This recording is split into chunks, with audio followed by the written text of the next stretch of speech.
de salud, queriendo o deseando que ese proceso que muchas veces conlleva tantas complicaciones salga de la mejor manera, ¿no? Y es nuestra responsabilidad darle una correcta atención tanto a la mujer como a su hijo o a sus hijos y también informar a los pacientes y sobre todo al esposo, a la mamá, a la suegra, a las personas que estén ahí, tranquilizarlos y decirles que mantenerlos informados, ¿no? Una labor de parto no son 2 horas, no es un acto quirúrgico, muchas veces hablando del parto normal, ¿no?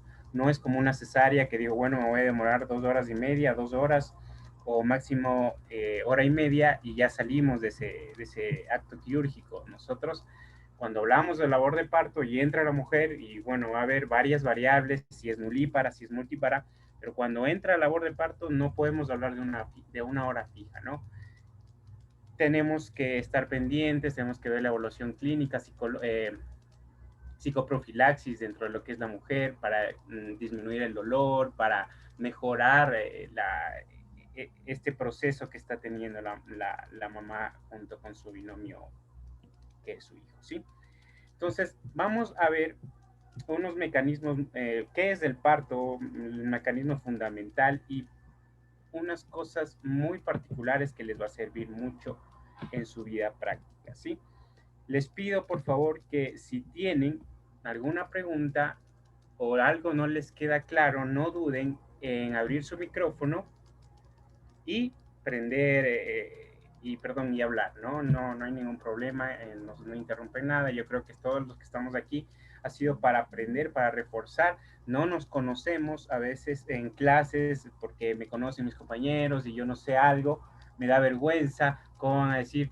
Yo no sé eso, ¿cómo no vas a ver eso? Entonces aquí no nos conocemos nadie y creo que eso es la ventaja de que por más básico que sea algo, que parezca algo y no tenemos la certeza, podemos preguntarlo con toda confianza, ¿sí?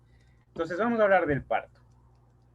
Vamos a ver 4 puntos que me parecieron, valga la redundancia, muy importantes, fundamentales cuando hablamos de parto, ¿no?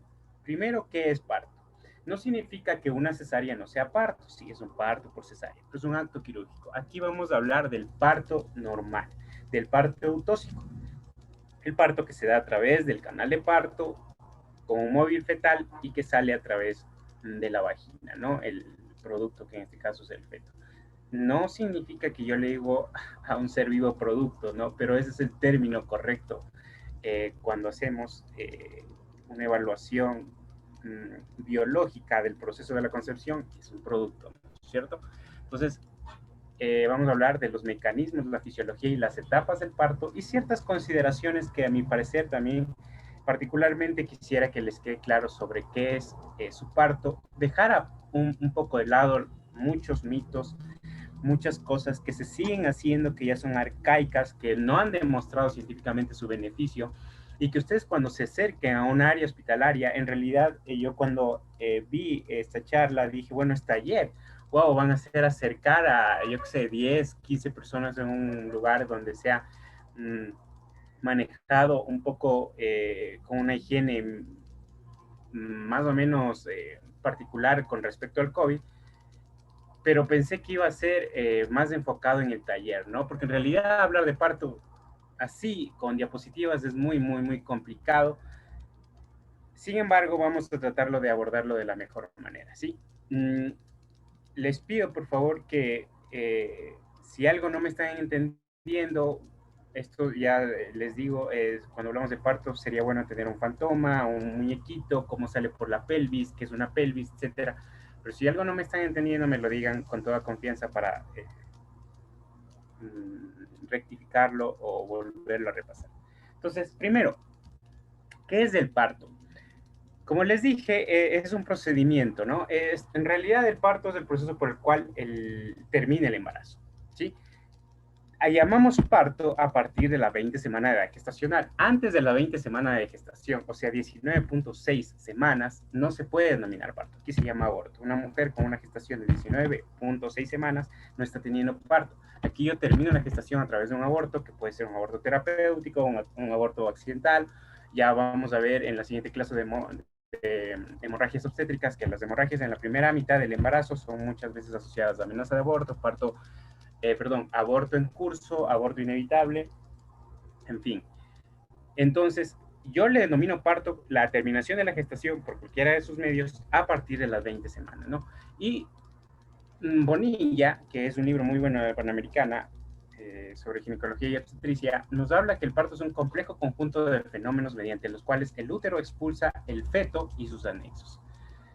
A pesar de que ustedes digan, bueno, biológicamente el feto se denomina a partir de la 9ª semana de edad gestacional, yo a esto todavía la OMS lo considera como un aborto, ¿no? Recuerden que aborto es la terminación de la gestación antes de las 20 semanas o o un feto con un peso menor a 500 gramos. Se ha querido un poco establecer o restablecer esta definición para ponerle 22 semanas, porque en países como Israel y China, el embarazo con un feto que ha sobrevivido ha llegado a las 22 semanas, ¿no? Ha sido a partir de las 22 semanas con la nueva tecnología que ahora hay. Sin embargo, tenemos todavía esta definición de la OMS, que es el aborto antes de las 20 semanas o menos, o con un peso fetal menor de 500 gramos. Luego de eso le denominamos parto. Este fenómeno ocurre por término medio a las 40 semanas de edad gestacional. A esto le denominamos un embarazo a término, ¿no? De promedio. Recuerden, el embarazo a gestación, según la bibliografía, a término, es de las 37 semanas hasta las 41.6 semanas de edad gestacional. Su correcta progresión depende, entre otras, del desencadenamiento de contracciones uterinas. Esto es lo que se denomina, dinamia uterina. Si nosotros tenemos una adinamia, o sea, si tenemos un proceso en donde no está habiendo una buena dinámica, vamos a tener distocias. Distocias es algo anormal. Recuerden que cuando algo le digo eu, por ejemplo, eucrasia, es normal, eu es normal. Entonces, eucrasias, por ejemplo, son los valores normales de ciertos componentes de la sangre. Si yo tengo valores anormales, por ejemplo, trombocitopenia o algún valor alterado en la sangre, se le denomina discrasia. Igual para el parto. Si un parto sigue su evolución natural, es eutóxico. Si un parto se desvía de su evolución natural, se llama distóxico, ¿no? Y yo tengo distocias por adinamia uterina. Entonces, lo fundamental aquí es que se dé algo que se llama triple gradiente descendente, que ya les explicaré un poquito más adelante, pero que empiecen las contracciones uterinas. Las contracciones uterinas lo que van a hacer es hacer que el producto, que el feto, descienda hacia el canal del parto y segundo, a través de la contracción y el estiramiento de sus fibras, también provocar la dilatación y el borramiento del cervix, que ya vamos a hablar igual de eso. Como les decía, aquí acontece la dilatación del cuello del útero y consecuentemente va a haber expulsión de su contenido. Estas dos cosas son fundamentales. Entonces, canal de parto y móvil fetales. El segundo punto.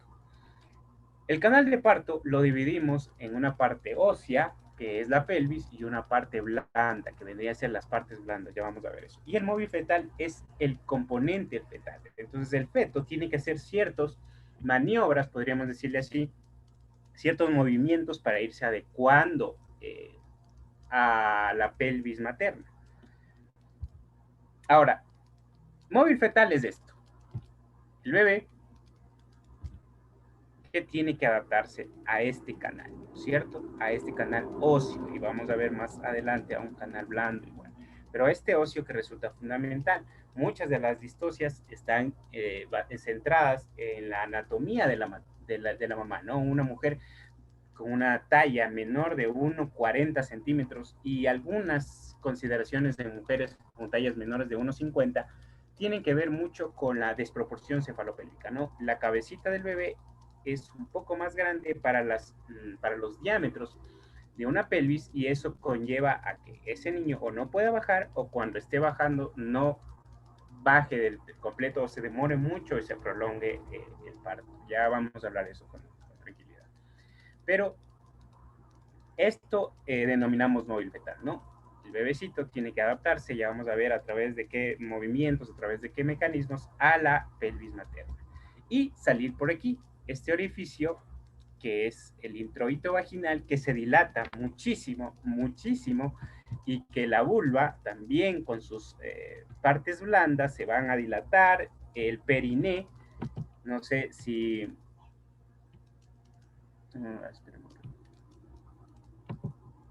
no sé si se ve mi puntero, pero el periné se pierde. No sé si Andrés me puedes certificar si se ve mi puntero. Sí, perfecto. Ah, muchas gracias. Entonces recuerden, esto es el periné. Periné es el espacio que está entre la horquilla inferior de la vulva y el ano.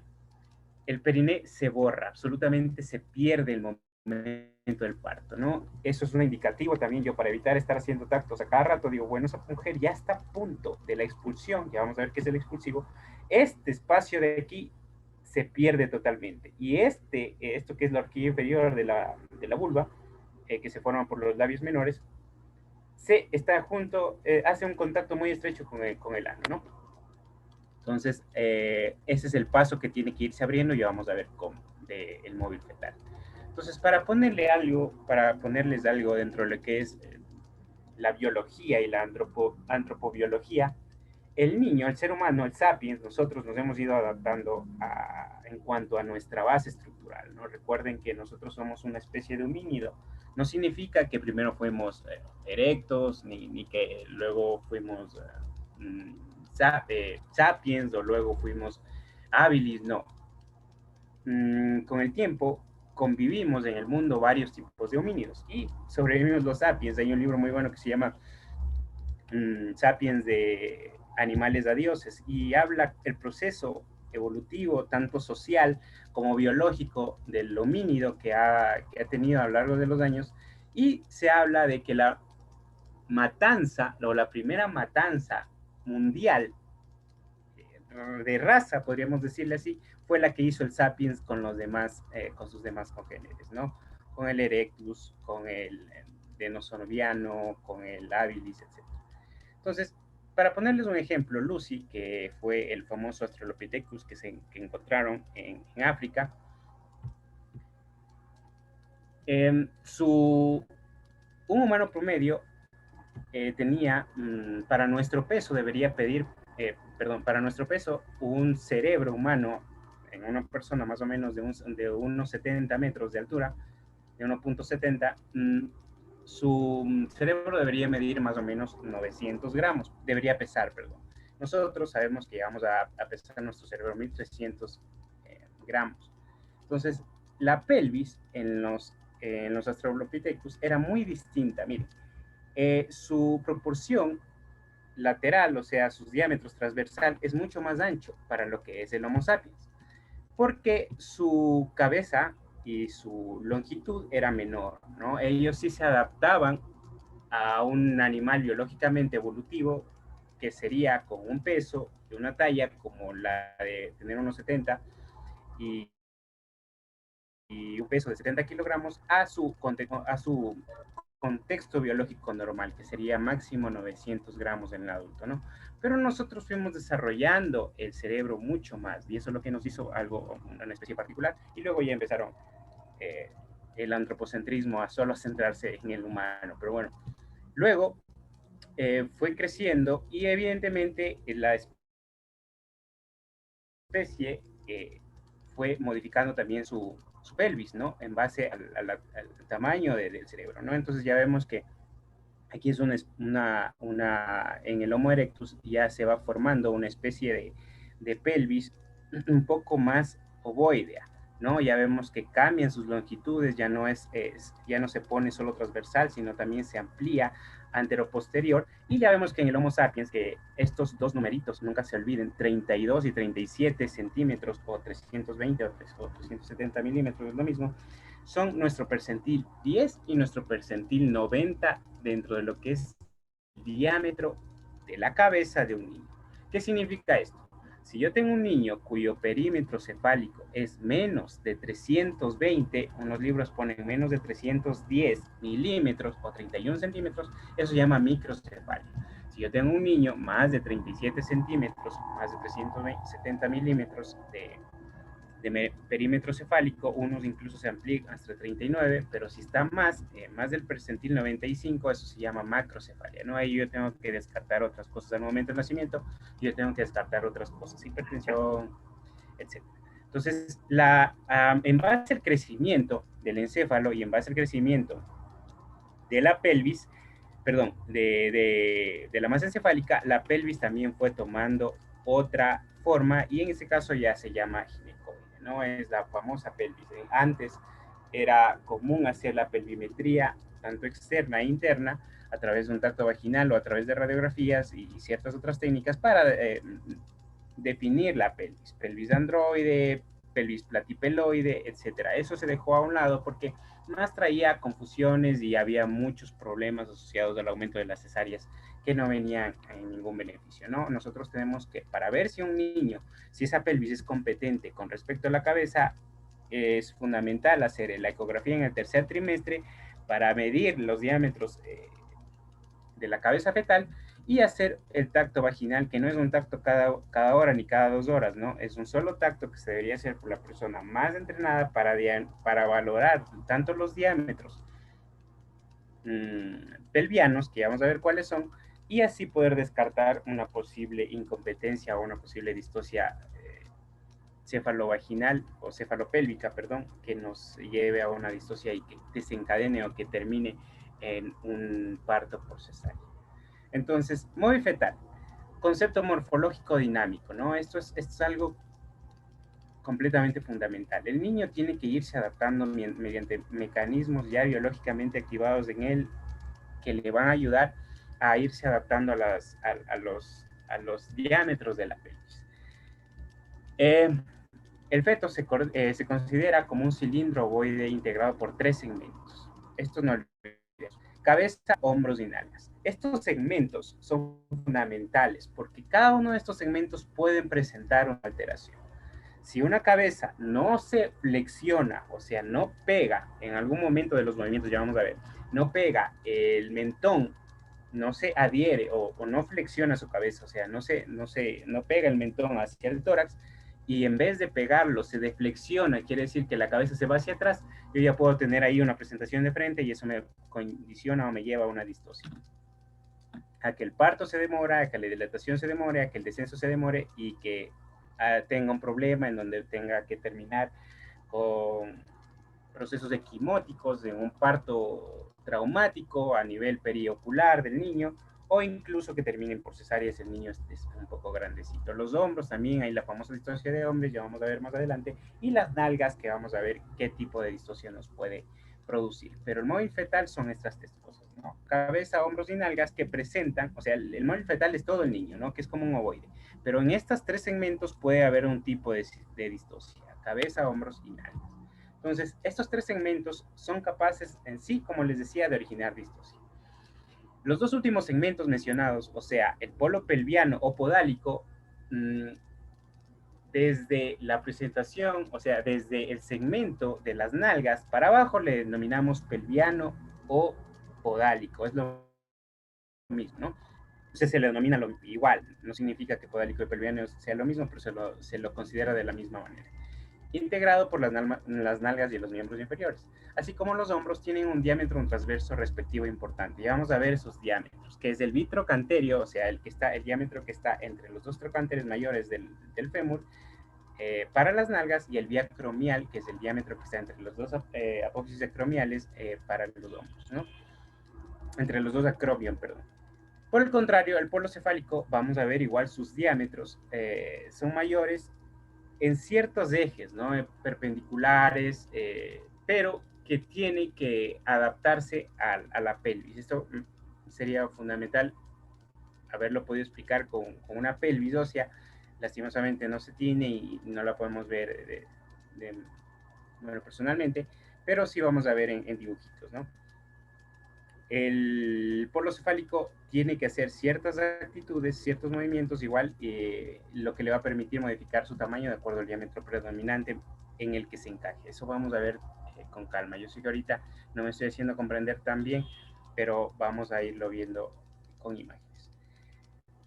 El estudio del cráneo fetal cobra mucha importancia y bueno, eso es con respecto al análisis ecográfico, que ahora tenemos la ventaja de hacerlo. Tenemos que siempre en una ecografía de tercer trimestre que nos reporten diámetro biparietal y circunferencia craneana, ¿no? O circunferencia de la cabeza, que son dos cosas fundamentales. Entonces, miren, esta es antropometría fetal. Nosotros medimos, o bueno, se midió los libros como Schwartz, como Williams, ponen una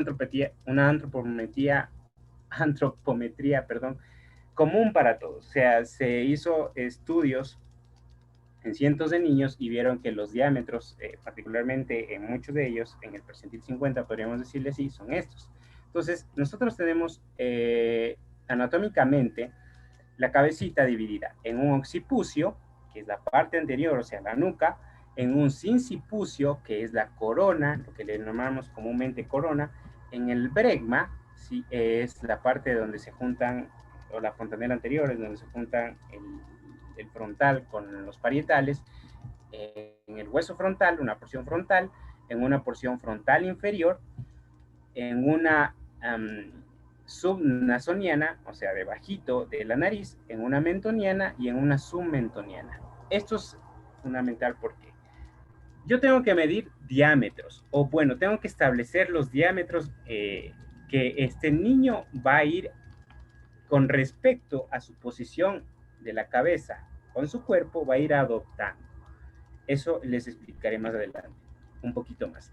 Pero quiero que sepan, un diámetro es una línea que cursa o que divide a un círculo, ¿no es cierto? Entonces la cabecita sería como un círculo. Si yo tengo una línea que traza entre el occipucio y el frontal, a esa línea le denomino su occipito frontal.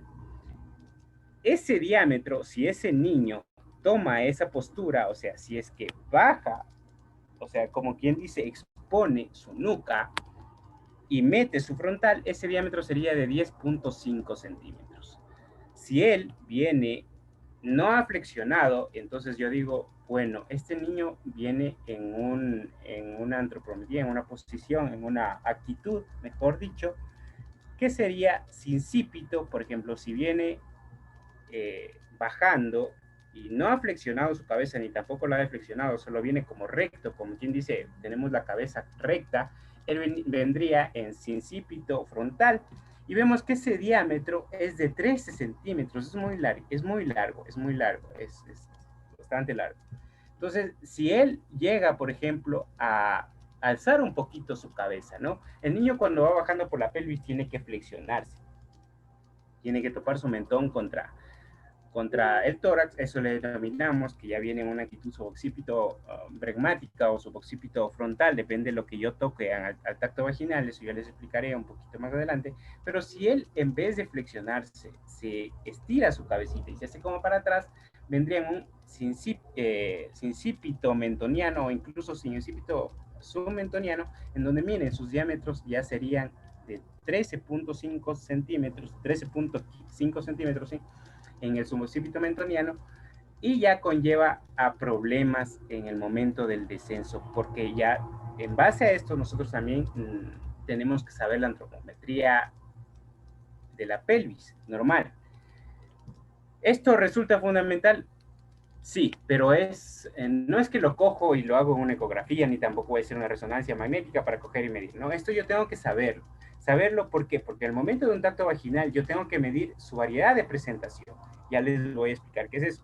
Y en base a eso yo voy a dilucidar, sabiendo estos diámetros, cuál sería el problema que tengo si una pelvis me presenta, por ejemplo, un conjugado estrecho muy pequeño, si yo al tacto toco el promontorio, o en cambio no resultaría ningún problema si yo tengo, por ejemplo, una pelvis muy amplia, y esto es lo que pasa en los afrodescendientes, en las mujeres afrodescendientes, generalmente tienen una pelvis bastante amplia, en donde el problema del parto aquí ni siquiera me pongo a pensar en la cabeza fetal, a menos que ecográficamente se haya visto una macrosomía fetal con un problema a nivel cerebral que le esté haciendo que su cabecita sea más grande, ¿no? Entonces, tengo que saber estos diámetros sí y no. Sí, desde el punto de vista para que me dé, yo que sé, una tranquilidad. El conocimiento, recuerden que siempre da tranquilidad, pero tampoco es tan importante decir, bueno, a ver cuál era el diámetro occipito frontal o cuál el diámetro pregmático submentoniano. Si se pueden aprenderlo, muy bien, pero quiero que tengan una constante y es esta.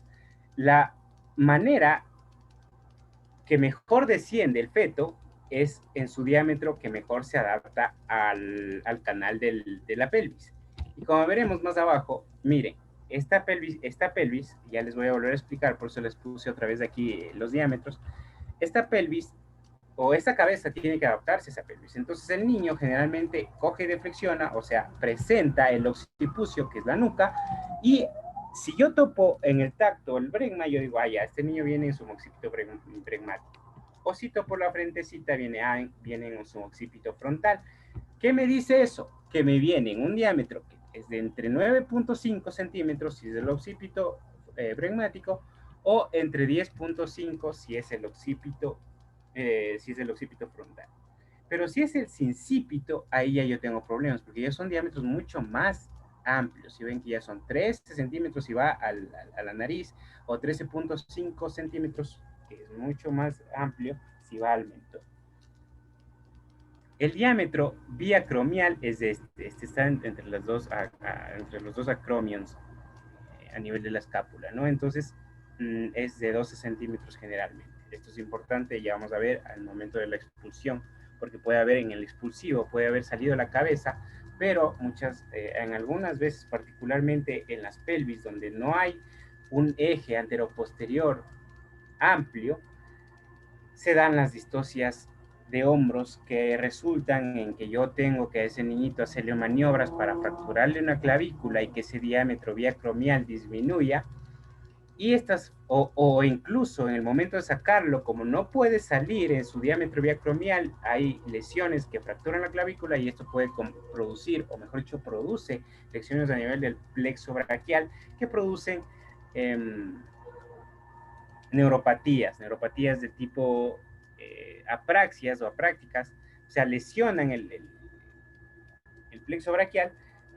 Todos deben, o bueno, en algún momento deben escuchar la parálisis de Erdogan o de Cumple, perdón, que son lesiones a nivel del plexo braquial que me producen que el niñito no pueda alzar el bracito, ¿no? Hay ciertas características semiológicas que yo puedo ver, puedo observar en ese niñito que ha tenido una lesión del plexo braquial, como es la famosa mano del mesero, perdón, es una manito en donde el niñito tiene así la mano estirada así el brazo estirado y con su manito flexionada hacia posterior, es como un meserito.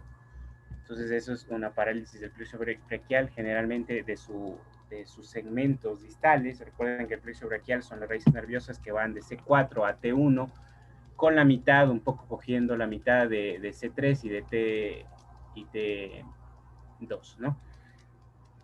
Entonces, si se lesionan los primeros 4 raíces nerviosas, a eso yo le denomino parálisis de Erdogan, y si se lesionan las 4 últimas, eso se llama parálisis de Kumble. Cada uno tiene su mecanismo fisiológico y fisiopatológico y semiológico por la cual yo puedo saber qué plexo o qué porción se me provocó la lesión. Pero esto es lo que pasa cuando yo no he evaluado bien una pelvis y tengo o está un niño grande, bien un niño macrosómico. Recuerden que un niño macrosómico es un niño o es un feto que pesa más de 4.000 gramos, más de 4 kilogramos, y probablemente no salga por una pelvis normalmente, ¿no? Si hay pelvis muy, muy amplias, sobre todo en multíparas afrodescendientes, pero generalmente nosotros vemos un niño macrosómico y es terminación por cesárea. Ahora el diámetro vitrocanterio produce problemas, sí, pero cuando la presentación es podálica. O sea, ya les voy a explicar qué es presentación y qué es actitud y qué es situación.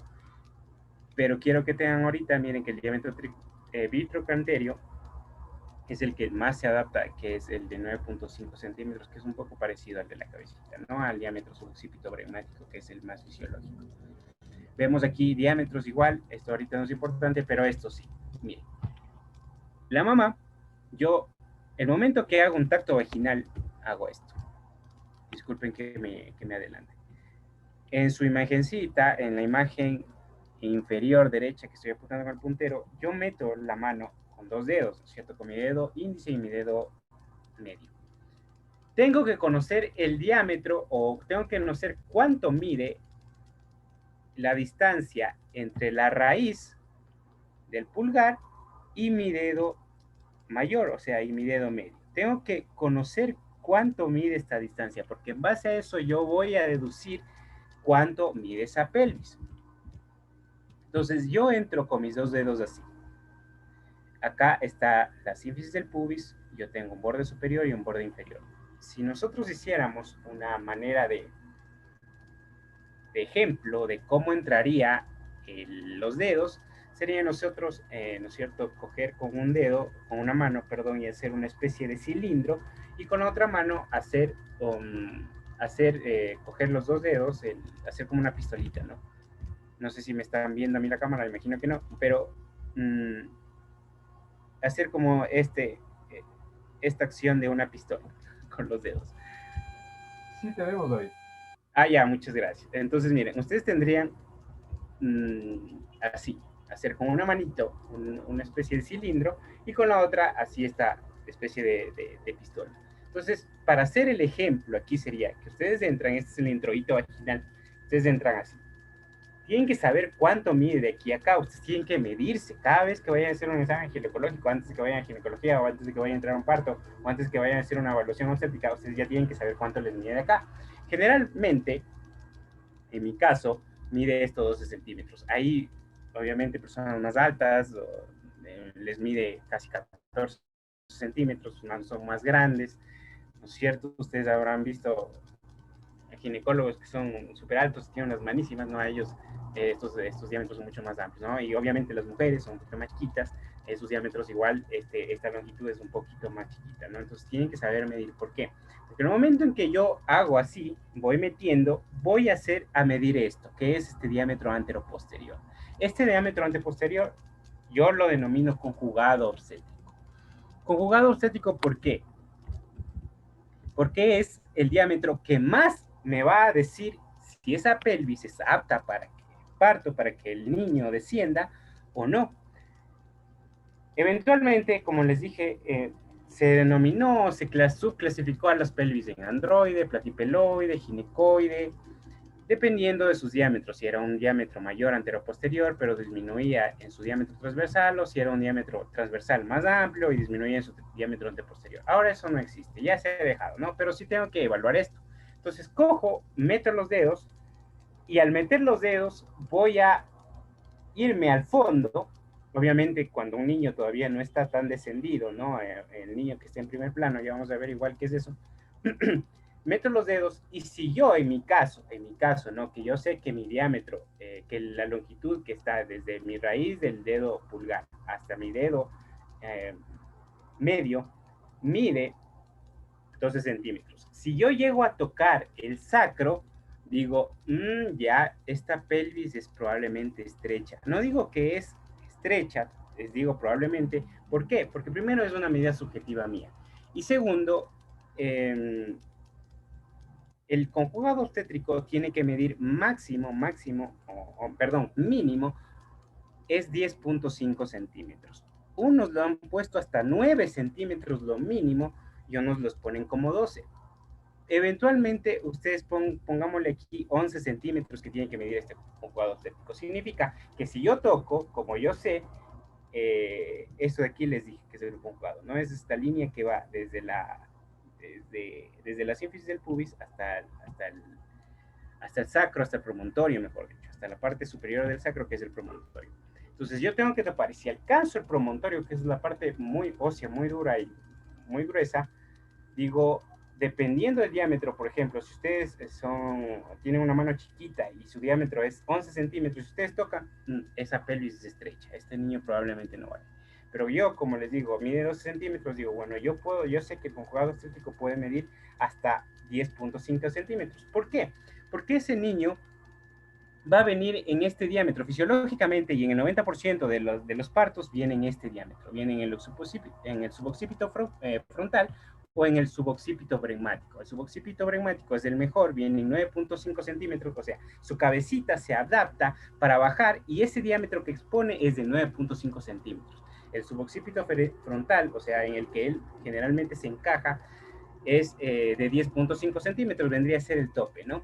Si él viene en occipito o en occipucio, este era el occipito, este es el sincipucio, perdón, pero aquí está el occipital, ¿no es cierto? Si él viene en occipito frontal, o para que no se confunda, mejor, sincipito frontal vendría a ser este diámetro como que está aquí, perdón, de la O a la F, aquí está parte del occipucio sería,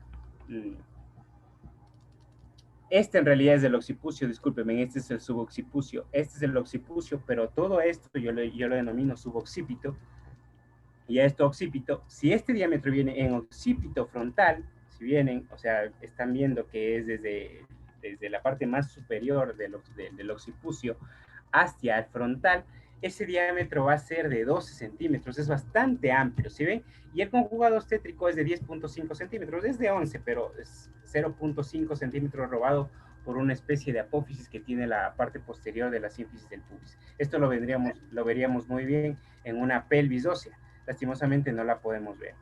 Pero esta parte posterior, yo tengo que imaginarme ahorita, eso les pido que por favor se imaginen, esta parte posterior de la sínfisis del pubis, esta de aquí, tiene como una espinita aquí que le roba 0.5 centímetros. Por eso es que el conjugado obstétrico es de 10.5.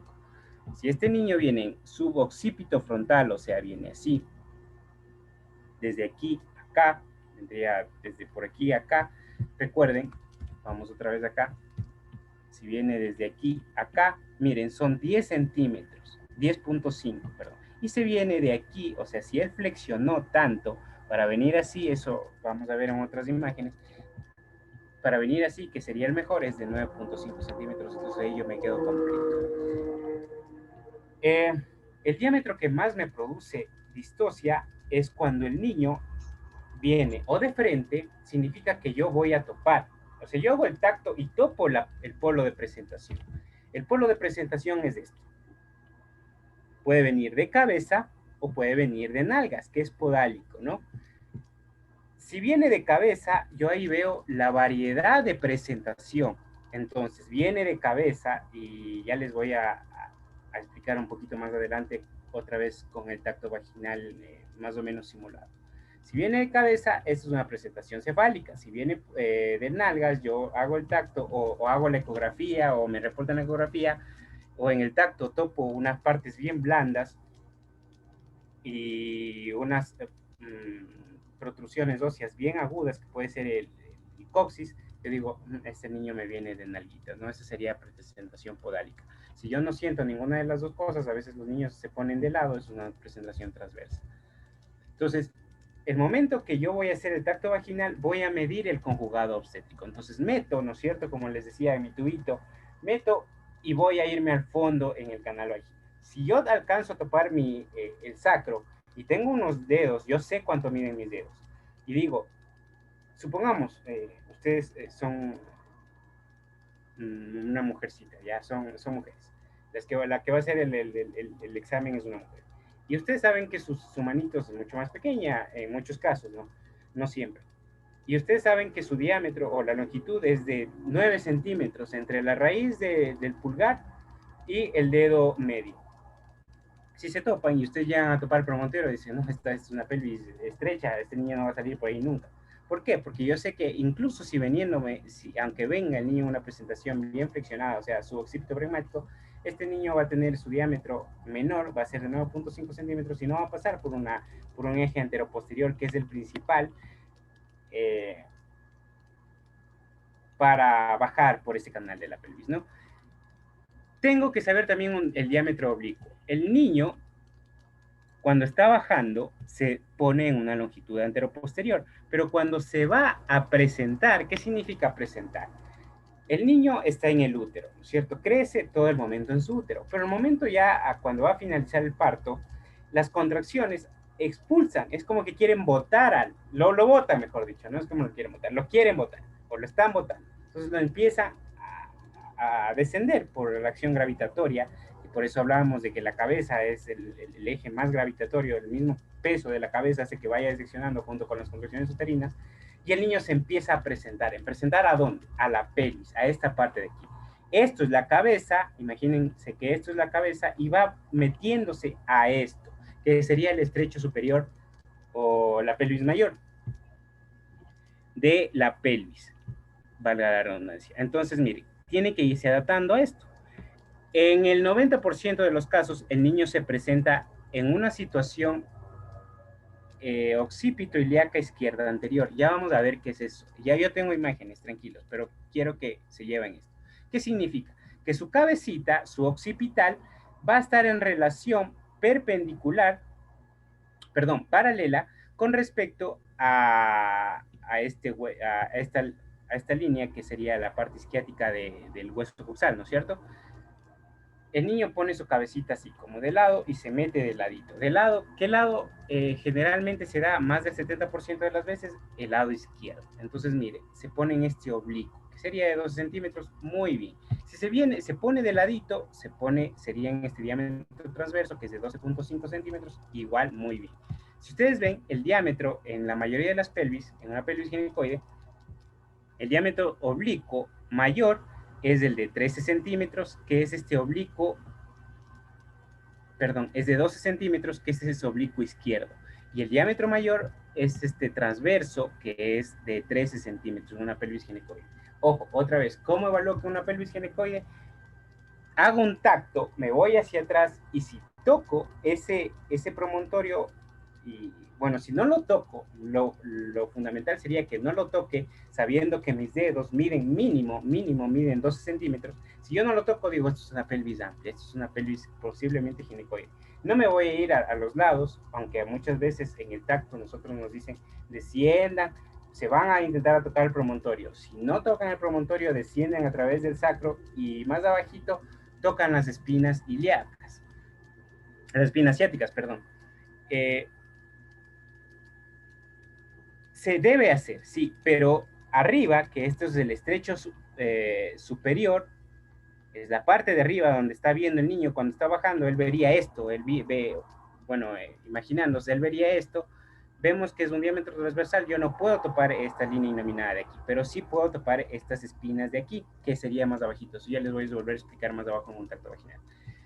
Pero un niñito podría poner su cabecita o de lado o de oblicuo. Y yo no voy a topar, pues esta parte del isquio no alcanzo a topar, ¿no? Pero si si no alcanzo a topar el promontorio, es lo más óptimo y yo con eso digo, bueno, esto es una pelvis amplia y probablemente, más que seguro es que este niño va a tener un descenso, obviamente descartando cualquier proceso en el niño, como sea un peso más de 4 kilogramos y etcétera, ¿no? Ahora, quiero que esto les quede claro, por favor. Los diámetros pelvianos son importantes. ¿Por qué? Porque yo tengo que conocer el conjugado obstétrico. El conjugado obstétrico es el que va entre el promontorio y la parte posterior de la sínfisis del pubis. Eso me tiene que medir mínimo 10.5 centímetros. Se ha hablado hasta de 9 centímetros. ¿Por qué? Porque hay niños que en realidad vienen bien chiquitos, vienen bien chiquitos. Bueno, podría decir 9 centímetros. Por eso, cada vez que ustedes vayan a hacer un tacto, otra vez, miran cuánto les mide. Si supongamos sus dedos son largos y alcanzan el promontorio, no van a decir, bueno, esto es una pelvis estrecha, porque sus dedos son bien largos. Pero si sus dedos llegan a medir 12 centímetros, como los míos, yo cuando toco y alcanzo el promontorio, digo, ¿cuánto me está quedando afuera entre mi raíz del pulgar y mis otros dedos? ¿Cuánto me está quedando afuera? Si me queda muy afuera, o sea, por aquí, si ya la raíz del índice o del dedo medio ya me queda afuera, digo, no, pues esto sí, esto tiene menos de 10 centímetros, menos de 9 centímetros, esta pelvis es una estrecha, ¿no? Mínimo, mucha bibliografía lo pone en 9 centímetros. Lo óptimo es que sea de 2 centímetros o más, incluso 10.5 centímetros, hasta ahí. Pero mínimo 9, cuando yo voy a hacer. ¿Por qué? Por estos diámetros o esta antropometría en la cabecita del feto. Entonces, el niño tiene que colocarse, y eso les voy a explicar a través de unas maniobras de Leopold que nosotros hacemos en una paciente gestante. Conocer y poder determinar la disposición fetal es de suma importancia. Si hablamos de colocación fetal, son las relaciones del feto con respecto a sí mismo, al útero y a la pelvis.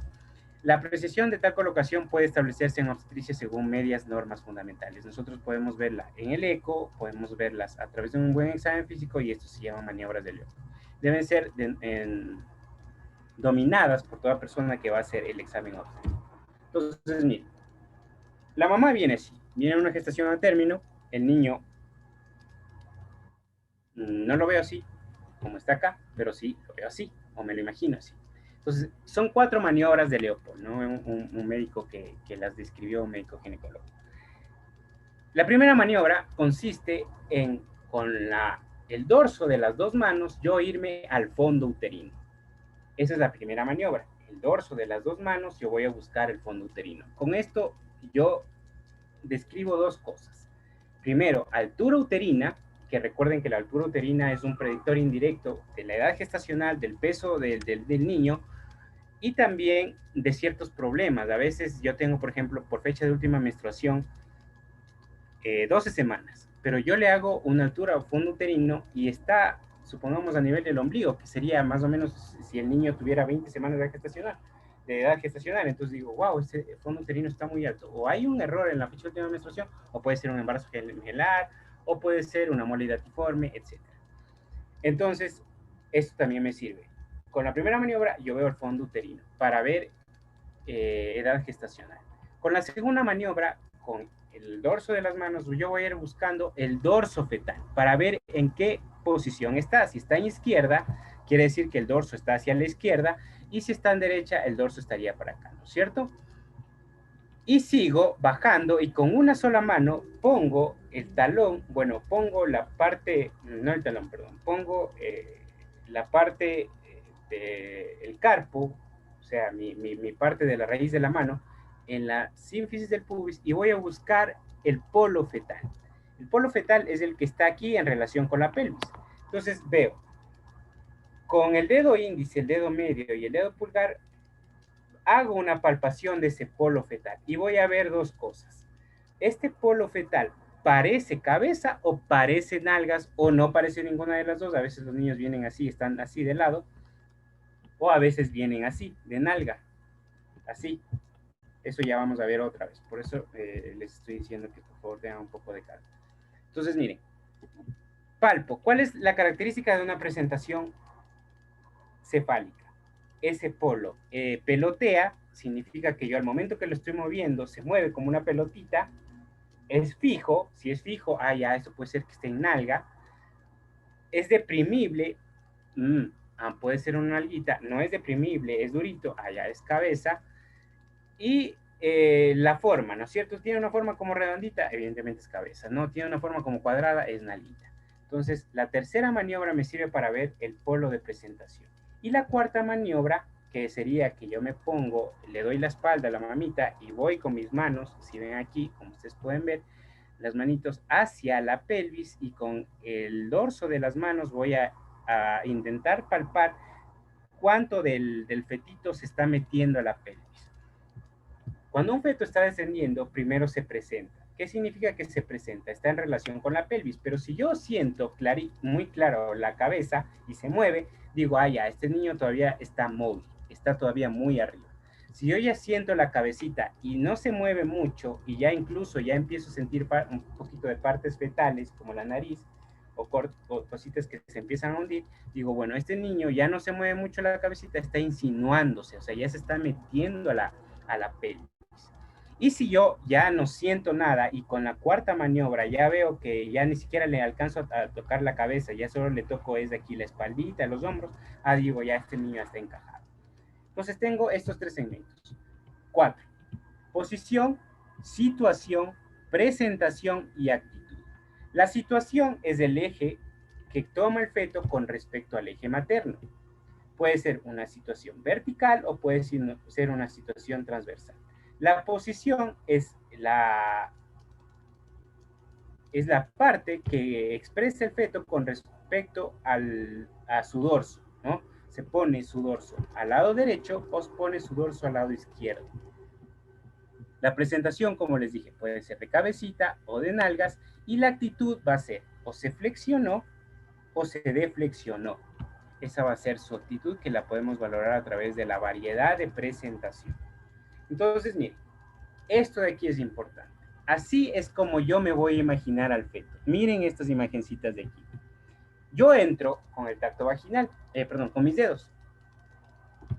Vemos aquí el isquio y voy a intentar palpar las dos, bueno, primero a través de las maniobras de Leopold determino si es una presentación cefálica o si es una presentación podálica, ¿no es cierto? O con la ecografía del tercer trimestre, que por eso me sirve tanto. Me dicen, bueno, o ese niño viene en cabecita o viene de nalgas. Una vez que he determinado esto, aunque también puede venir de lado, ¿no? Es si ya está un niño transverso, ese niño ya termina cesárea, evidentemente, y si es podálico, podría evaluarse la probabilidad de tener un parto vaginal si esa es una mujer multípara, si ese niño es pequeño, no pesa menos de, o pesa menos de 2.500 gramos, o si esa pelvis es grande, ¿no? Si la mamá es bastante grande, es grandecita y ya ha tenido más de 3 partos. Entonces ahí se valora un parto pelviano. Pero si es una primípara y viene en pelviano, y sobre todo es de etnia mestiza o blanca, estos niños deben terminar por una distosia de presentación en cesárea. Entonces, una vez que yo sé de qué viene, y generalmente viene de cabecita, porque esa es la naturaleza, yo voy a hacer el tacto vaginal para ver la variedad de presentación. Y digo, bueno, ¿cuál es la relación del occipucio con el ilio, con el hueso ilíaco? Si viene, esta sigla significa occipito ilíaco izquierdo anterior, que es la manera en la que más frecuencia él se presenta. ¿Qué significa? La imagen de abajo me da la relación. Yo voy a hacer el tacto, voy a ir con mis dedos y voy a intentar palpar las dos fontanelas. La bregmática, que es como un triángulo grande, que es muy deprimible, y la lambdoidea, que es, perdón, la bregmática es como un rombo, no es un triángulo, es un rombo muy grande que es deprimible. Y la lamboidea, que es como un triángulo chiquitito, que no es tan deprimible. Entonces yo voy a intentar palpar esto a través de él. Miren, aquí está la imagencita. Meto los dedos y voy a intentar palpar cualquiera de las dos. Si parto la lamboidea, este niño viene deflexionado. Entonces digo, ya viene una presentación en occipucio. Y con respecto a la pelvis materna, ¿cómo está? Entonces me voy a través de acá para que me vean. Este es el hueso ilíaco. Viene la lambda, o sea, la parte del occipucio, está en contacto esto, digo, ya viene oblicuo. Y yo con la segunda maniobra vi el dorso que venía, ¿no es cierto? En la segunda maniobra vi que el dorso estaba izquierdo o estaba derecho. Viene de dorso, y si viene generalmente, como les decía antes, más del 75% de los niños se ponen el ladito izquierdo. Si viene de izquierdo y palpo la fontanela posterior, que está en relación con la parte anterior del hueso ilíaco, digo, eso es un occipito ilíaco izquierdo anterior, que es como viene la mayor variedad de presentación en los niños, y eso es un parto más fisiológico, es el parto que no se prolonga, es una adaptación muy rápida y es un descenso bastante óptimo. Es complicado explicarlo así, créame que es muy complicado, por eso se tiene muchas veces para explicar en los talleres, tiene un muñequito y una pelvis. Quiero que vean esto, o que tratemos de imaginarnos. Viene el niño, ¿cierto? Y yo voy a hacer el tacto y voy a palpar sus dos fontanelas. Voy a intentar palpar sus dos fontanelas. El bregma o la lambda. Si yo toco la lambda, digo, ese niño se flexionó, está tocando su mentón contra su parte anterior del tórax.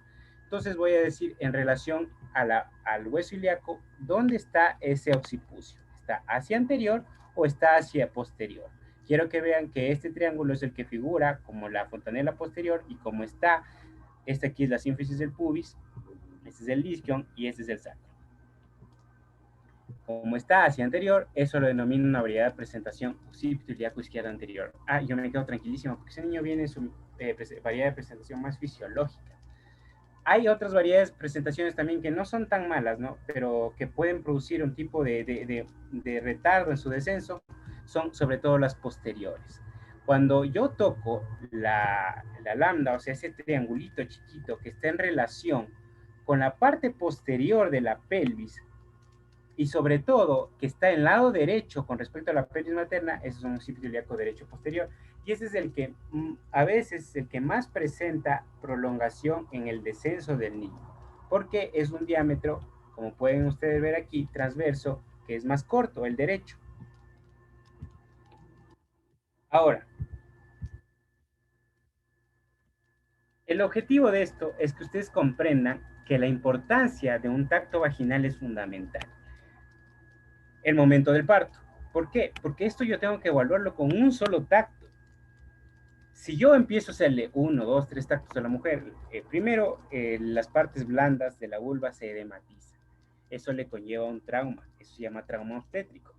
Hay más probabilidad de desgarro, la paciente sufre más, y recuerden que un parto es algo que se sigue hablando y se sigue hablando de lo que hablamos del parto humanizado. Se cambió o se quiere cambiar ese término, pero que esto es un proceso que para la mujer es algo que muchas veces no pasa, ¿no? Pero que debería ser íntimo entre familia, y lo menos, nosotros como personal de salud deberíamos intervenir lo menos posible. Pero tenemos que hacerlo de una manera de la primera vez para determinar estas cosas. Mi objetivo con esta charla es que cuando ustedes puedan ir al hacer el tacto vaginal, vayan con una persona que tenga bastante experiencia, y que esa persona haga el tacto y que ustedes hagan el segundo tacto y que comparen eso, pero que ya ahí separen, ¿no? En los tactos. Si ustedes, hay personas que sí colaboran bastante hasta aprender, pero lo importante es que ustedes vayan por lo menos idealizando cómo debería ser ese tacto, ¿no? Entonces van al tacto, tocan la cabecita y tratar de tocar las fontanelas con respecto a la pelvis materna. Y yo le digo, viene occipito ilíaco izquierdo anterior, occipito ilíaco derecho posterior. Puede ver, cuando ustedes ven aquí la cabecita del niño, el niño no se puso en oblicuo, sino que vino en anterior o en posterior. Y su relación con la pelvis materna, o es la relación del occipital es con el sacro, ahí le denominamos occipito sacro. Ustedes ven aquí el triangulito, está con el sacro, o viene en relación con la sínfisis del pubis, ahí se llama occipito púbico, ¿no? Son variedades de presentación. La más apta para que el niño descienda es esta, es la occipito ilíaco izquierda anterior. Otra vez, yo voy a topar la fontanela posterior, y si está en relación con la parte anterior de la pelvis, eso se denomina occipito ilíaco izquierda anterior. Ustedes tienen aquí esta fotito que es sacada de Williams. Miren, en la A, el niño ha flexionado y se está presentando en un dorsal izquierdo. Recuerden que es izquierdo, ¿por qué? Porque la mamá está de frente, y yo lo hago con respecto a la mamá, no al mío. Para mí, si yo lo veo así de frente, sería el derecho, ¿no? Pero si está de frente, sería el lado contrario, ¿no es cierto? O sea, la mamá está frente mío, es izquierdo. Entonces el niño, al presentarse a la pelvis, pone un dorso izquierdo y flexiona su cabecita. Si yo entro así con los dedos, voy a topar acá atrás un triangulito bien chiquito que es poquito deprimible y es durito. Digo, ya, esa es la fontanela posterior. Entonces este niño viene en una presentación de occipucio, y voy a ver la pelvis. Y si la cabecita está como para, esta parte posterior está como para relacionado como la parte anterior de la pelvis, eso es un occipito ilíaco izquierdo anterior. Izquierdo, occipito anterior por la pelvis. Puede venir así, miren, este niño está flexionado, este niño está neutro, no ha flexionado ni ha deflexionado. Yo voy a ir aquí y este niño no le voy a tocar, difícilmente le voy a tocar la fontanela posterior, pero sí le toco muy claro la fontanela anterior, la brenga, e incluso le empiezo a tocar la frentecita. Ya, este niño no viene en occipito, viene en bregmático. Ya vamos a ver esa variedad de presentación. Chutas, miren, este niño ya empieza a deflexionarse. Entonces ya no topo, para nada ya no topo la parte posterior. Puedo topar bregma, pero ya empiezo a topar ojos. Ya este niño me viene en una presentación de frente. Y miren, esta es la presentación más viciosa para las distocias, o sea que mayor problema presenta, Y cuando nacen, estos niños tienen un componente aquí, un hematoma grandísimo, bueno, unas equimosis grandes a nivel periorbitario. Este niño me está viniendo en presentación de mentón, porque a pesar de que yo entre aquí y tope los ojos, voy a presentar el mentón. Y recuerden que esa variedad de presentación era la más amplia, porque vendría a ser esto. Vendría a ser la occipito mentoniana, que es de 3.5 centímetros. Es más amplia incluso que la transversa. Entonces estos niños generalmente no salen, a menos que esa pelvis sea bien amplia. Pero estos niños ya son una distosia de variedad de presentación, porque vienen en presentación de mentón y terminan en cesárea. Miren cuando viene de bregma, como les dije, si ese niño viene así, yo no voy a tomar la fontanela posterior, solo topo la anterior. Entonces viene bregmático. Y otra vez el bregmático. Ya viene el bregmático en relación con la pelvis materna, si viene a la izquierda, que eso lo determiné con la tercera maniobra, y si viene en anterior o posterior. Es complicado ahora comprenderlo, sí. Quiero que por favor lo hagan o traten de imaginarse. Miren, cuando viene de mentón, es básicamente viene de cara. Prácticamente está viniendo de cara. Ustedes meten la mano y ya no tocan ni siquiera la frente. Tocan solo el mentón. Esos son ya variedades de presentación que causan mucho trauma estético y que generalmente terminan en cesáreas. Miren la bregma, yo aquí ya no toco nada de la posterior y ya veo, toco la anterior y ya las empiezo a relacionar. Está con la porción lateral, anterior o izquierda, posterior, izquierda o derecha, igual anterior, izquierda o derecha, o está en transverso. Ahí le digo bregmático ilíaco transverso izquierdo, si está hacia la izquierda. Es un ejemplo, no son solo ejemplos. Quiero que sepan otra vez esto, la occipito ilíaco izquierda anterior es la mejor. ¿Que puede venir en posterior o en transverso? Sí. Esas son las que menos problemas me tienen cuando vienen en occipito ilíaco. Pero ya cuando viene de frente o en bregma, sobre todo cuando viene en bregma, el niño puede que cuando está descendiendo, en vez de flexionar más, empieza a deflexionarse. O sea, hace su carita hacia atrás, empieza a hacerle hacia más atrás, hacia más atrás, hacia más atrás y termina presentándose así en muchos casos. Entonces, estos ya son variedades que yo tengo que vigilarlas un poco más estrecho. Y una persona con bastante experiencia para que haga los tratos. Ahora, cuando la presentación es podálica, puede venir o podálica o pelviana, es lo mismo, completa o pelviana incompleta. Mi variedad de presentación aquí, mi guía va a ser el sacro. Yo meto va a ser el coxis mejor, o bueno, el sacro. Yo meto la mano y voy a tocar, miren aquí abajito, voy a tocar aquí, se toca el sacro, se toca como una puntita que es el coxis y el sacro. Entonces, en base a eso, yo puedo determinar la variedad de presentación. Sí, sacroiliaco derecha posterior, sacroiliaco derecha transversa, sacroiliaco derecha posterior. Esto es complicado de explicarlo aquí, pero quiero que sepan que estas ya son distocias de presentación. Sí, esto ya no es una presentación normal, que yo valoraría un parto normal, si ya les digo, si es una mujer multípara, si ese niño es chiquito, y si esa mujer tiene una condición de fisonómica que la haga, o sea, su pelvis es muy grande, que permita estos partos normales, como normales, ¿no? Estos niños que vienen en transversales no bajan por nada del mundo, estos niños sí terminan en cesárea, estos niños yo al momento que hago el tacto o siento la mano, o siento el acromio, o siento la escápula. Como mi eje de orientación es el acromion, yo a estas variedades de presentación les digo acromion ilíaco, si está derecha, derecha, si está izquierda, izquierda, etcétera.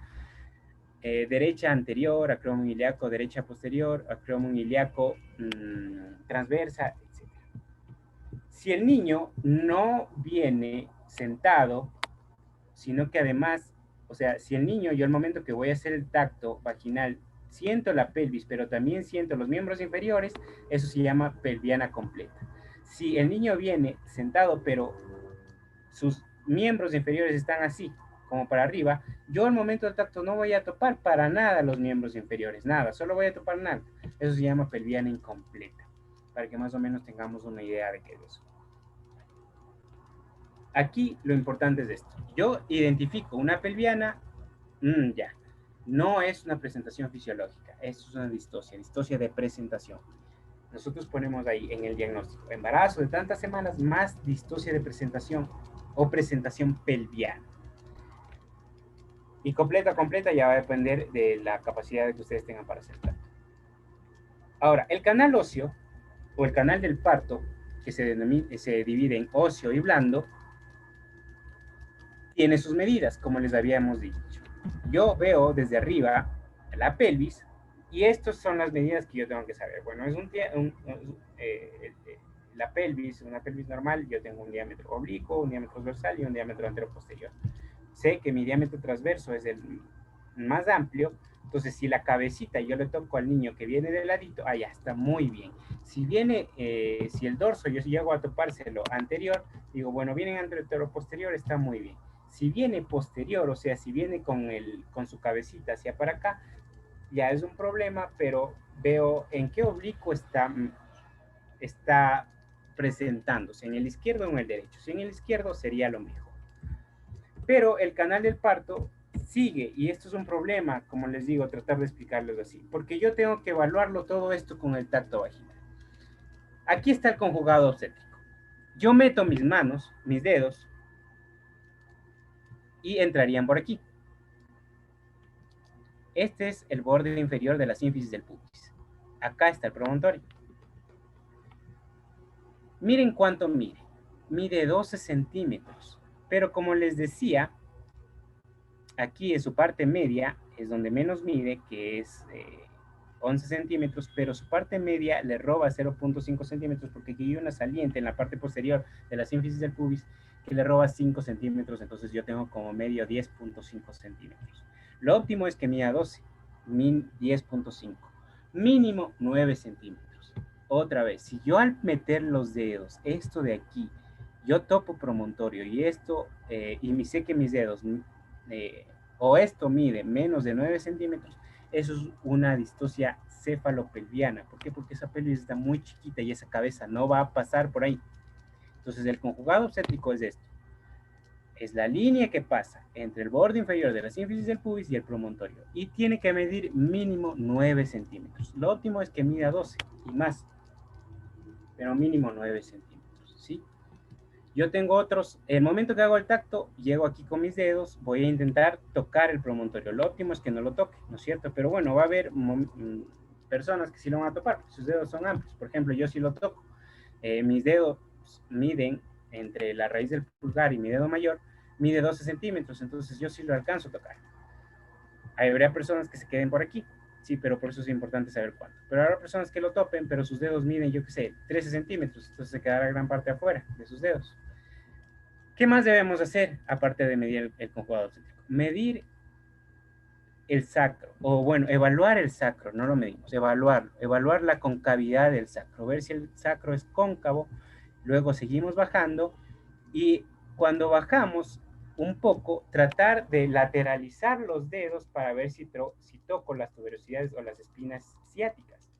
Estas espinas ciáticas que son estas partecitas de aquí, estas como sobresalientes que tienen a nivel del isquio, el hueso del isquion tiene, recuerden, su escutadura ciática mayor y escutadura ciática mayor, y hay una espina ciática, que eso tiene que medir mínimo 9 centímetros. Fundamentalmente, les digo, esto practicamos en un fantoma. Ahora hay que imaginarse, muchas veces incluso se hacen los tactos vaginales en personas que no están embarazadas, ¿no es cierto?, para intentar simular el tacto vaginal. Lastimosamente no podemos hacerlo ahora, ¿no? Pero, ¿qué quiero que se lleven de aquí esto? Conjugado obstétrico, o sea, mis dedos que tienen que entrar, si yo toco el sacro y veo que mis dedos son muy chiquitos y toco el sacro, ya eso es una distosia de parto porque esa pelvis está muy chiquita. Y si yo, al bajar los dedos y los lateralizo y toco las salientes, o sea, apenas empiezo a tocar unas salientes bien puntiagudas, eso podría determinarme igual una distosia en el momento que baje porque el niño se va a quedar atrapado en estas espinas ciáticas. Es importante también bajar los dedos por el sacro y tratar de hacer una retropulsión del coxis, porque a veces el coxis está como metido así, está como puntiagudo para acá, y eso también puede producir un problema. Eso yo lo describo en el momento en la historia clínica, en el momento del examen físico, que es el tacto vaginal. Entonces tengo que como que tratar de hundir el sacro, y si el sacro se hunde y se retropulsa, estoy muy, muy bien, ¿no? Miren, esta porción de aquí, estas medidas, pertenecen a algo que se llama la pelvis menor. No les voy a hablar ahorita más de más medidas porque los voy a confundir, pero sí quiero que se lleven el conjugado obstétrico. Ojo, mínimo 9 centímetros. ¿Esto por qué es importante? Porque el niño va descendiendo. Esos descensos yo los mido a través de un plano de Hodge. Si yo a la cabecita, al toparla, la siento que está arriba de la sínfisis del pubis, de la parte superior del sínfisis del pubis y el sacro, y el promontorio del sacro, ese es un primer plano. A ver, los planos de Hodge o de Delis son dos tipos que son los mismos planos, pero que los dos se hicieron de manera diferente y les pusieron su nombre. Son planos que me dicen en qué porción o en qué segmento de la pelvis está el niño. El primer plano es una línea imaginaria que traza desde la parte superior de la sínfisis del pubis al promontorio. El segundo plano es desde la parte inferior de la sínfisis del pubis a la segunda vértebra sacra. El tercer plano es una línea imaginaria que pasa entre las espinas ciáticas, y el cuarto plano es cuando ya está pasando el coxis. Yo meto los dedos. Toco el promontorio. Muy bien. Y el niño todavía está arriba. Y yo al topar la cabecita, es como que lo empujo para arriba. Ese niño todavía recién se está insinuando o está móvil. Pero si yo ya toco aquí y ya no alcanzo a tocar el promontorio, ese niño ya está en primer plano. Si yo meto los dedos y ya no siquiera alcanzo a topar gran parte del sacro, ese niño ya está más de un segundo plano. Si yo aquí ya no alcanzo a topar las espinas ciáticas, ese niño ya está en más de un tercer plano. Y si yo ya no alcanzo apenas ni siquiera a meter los dedos, este niño ya está en más de un cuarto plano. Esos son los planos que a mí yo tengo que ir anotándolos en un hoja que se llama partograma, que vamos a intentar llenarla de una manera didáctica, rápida. El canal del parto blando es esto. Es todas estas partes blandas que corresponden al periné, básicamente, ¿no? Aquí está el músculo constrictor de la vulva, el isquio, el músculo isquio pulgoso, el músculo transverso superficial y el elevador del ano. Esto de aquí es lo que yo voy a cortar, por ejemplo, en una episiotomía. Y debo de saberlo, ¿por qué? Porque a veces esto se inflama y se hacen hematomas grandes. Esto tiene que dilatarse, por eso es importante conocerlo, porque yo cuando se está dilatando el canal del parto blando, esto de aquí se pierde. Y esto de aquí está en contacto con esto. Esto está aquí al ladito. Es como que este orificio estaría al ladito del ano. Eso es ya cuando el niño está coronando o cuando ya va a salir. Ya vamos a ver en un video, vamos a tratarlo de ver.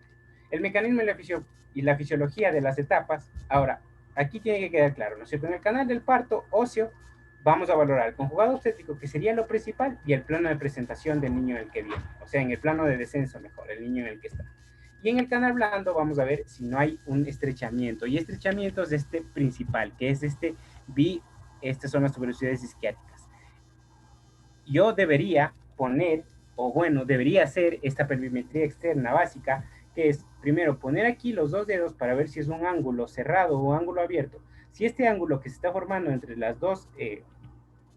estas son las ramas ascendentes del isquio, entre las dos ramas ascendentes es muy cerrado, o sea, sería como así, como un triangulito bien chiquito, eso es una pelvis igual que me está diciendo que está muy chiquita, que está como muy cerrada. Igual, este diámetro entre las dos tuberosidades isquiáticas, yo podría, generalmente se hace esto, poner el puño. Si entre estas dos partes de mi puño, entre los metacarpianos, el quinto y el segundo, están más amplios que esta porción de aquí, que esto de aquí, ya yo digo, no, estas tuberosidades isquiáticas están bien separadas y están adecuadas, y esta pelvis está adecuada para un parto. Otra vez, hacerlo ahorita es muy complicado, pero debo medirlos o deben ustedes conocerlo. Ahora, el mecanismo son los movimientos prácticamente que tiene el niño. Y el niño va a hacer estos movimientos, que es encajarse, descender, flexionar, hacer una rotación interna, extenderse, hacer una rotación externa y es la expulsión.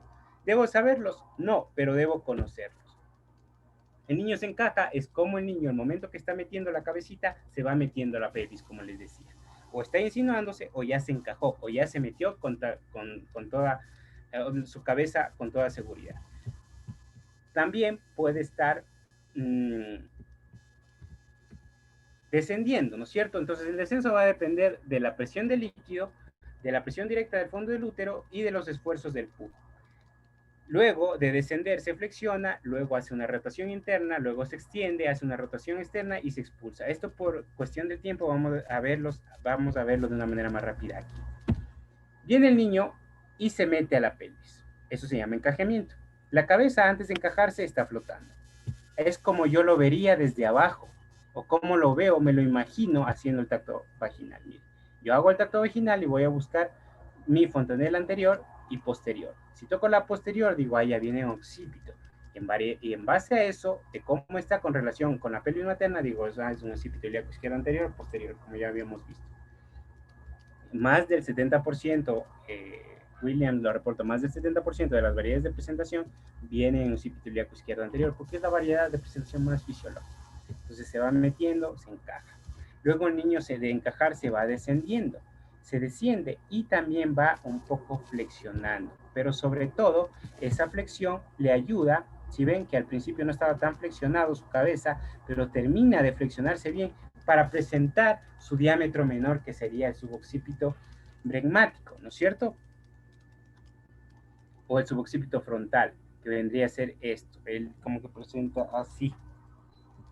Y yo sé que ese diámetro mide 9.5 centímetros. Y cuando yo palpo la variedad de presentación occipital, la variedad de presentación va a ser mi presentación occipito ilíaca izquierda anterior, en este caso. Entonces, mire, luego de encajarse, desciende y se flexiona más. Luego de flexionarse, rota internamente para colocarse en este diámetro. En este. Si ven que abajo, este diámetro mide, perdón, más abajito, este diámetro mide 11 centímetros, este de aquí es de más arribita, este diámetro de más abajito, que sería aquí, ya bien abajito, sería aquí, por debajo de la sínfisis del pubis, ya mide 11 centímetros, entonces es el que más amplitud me da. Entonces él se rota internamente para ponerse de lo de que venía de lado, se pone en antero posterior. Entonces, si ven, de lo que venía, de lo que yo ya empiezo a tocar la fontanela posterior izquierda anterior, se pone ya directa con el pubis. ¿Por qué? Porque él tiene que adaptarse más abajo en la pelvis. El diámetro que mayor oportunidad para adaptar su cabeza le da es el diámetro antero-posterior. Luego él, con ese diámetro antero-posterior, se extiende. ¿Y él se extiende para qué? Para intentar salir. Ahí sí es normal que deflexione su cabeza, porque ella tiene que extenderse y salir. El momento que está haciendo esto el niño, yo ya veo desde afuera, sin hacer nada, yo ya veo a nivel de la vulva, que primero se está borrando el perine y segundo ya empiezo a ver los pelitos del niño. Y luego expulsa su cabecita, a esto le denominamos extensión, hasta que expulsa y sale la cabeza. Una vez que sale la cabeza, todavía no ha terminado el parto. Ojo, una vez que salió de la cabeza no ha terminado el parto, porque todavía tienen que salir los hombros, que es el diámetro biacromial, que es el que a veces me presenta problemas, ¿no? Y si ven que el diámetro biacromial también, también se presenta en su eje mayor, en la pelvis menor, que es el antero posterior. Entonces, aquí el niño ha salido su cabecita, pero podría tener un problema, sí, aquí en este. Entonces, bueno, me espero hasta que salga los hombros. Entonces, fisiológicamente el niño, cuando saca su cabeza rota solita. Ustedes no tienen que hacer nada. El niño rota solita su cabeza a la variedad de presentación o a la posición en que se presentó. Un ejemplo, si él vino en izquierdo anterior, su cabeza se pone hacia la izquierda. Si él vino en derecho, su cabeza se va a virar hacia la derecha solito. Si él vino posterior, su cabeza se va hacia posterior. Si él vino anterior, su cabeza se va hacia anterior. Su cabeza toma la restitución en la que vino al principio. A eso se denomina rotación externa. Sin embargo, yo podría ayudar a hacerle la rotación externa cogiendo la cabecita y poniéndola en su variedad de presentación más fisiológica, que sería la izquierda, ¿cierto? Entonces, yo tomo el momento que está saliendo la cabecita, tomo la cabeza y la roto hacia la izquierda para darle la oportunidad de que el eje biacromial se ponga en un eje antero-posterior. ¿Se dan cuenta? Entonces, el eje antero-posterior es el más amplio. Cuando no puede salir aquí, se está demorando, nosotros a veces hacemos una maniobra que es presionar sobre la pelvis para tratar de mejorar ese diámetro transverso y hacer que ese diámetro, que esos hombros es como que se viren un poquito y salgan con de una mejor manera. Entonces, de eso denominamos rotación externa. Y luego, ahí sí ya viene la expulsión. Cuando ha nacido el hombro anterior, yo alzo al bebé para que nazca el hombro posterior y ahí ya ha terminado el parto. Porque el diámetro vitrólogo anterior, recuerden que no es más de 9.5 centímetros. Entonces ese ya no tendría tanto problema, excepto cuando viene en presentación podálica, ¿no? Esto quiero que comprendan.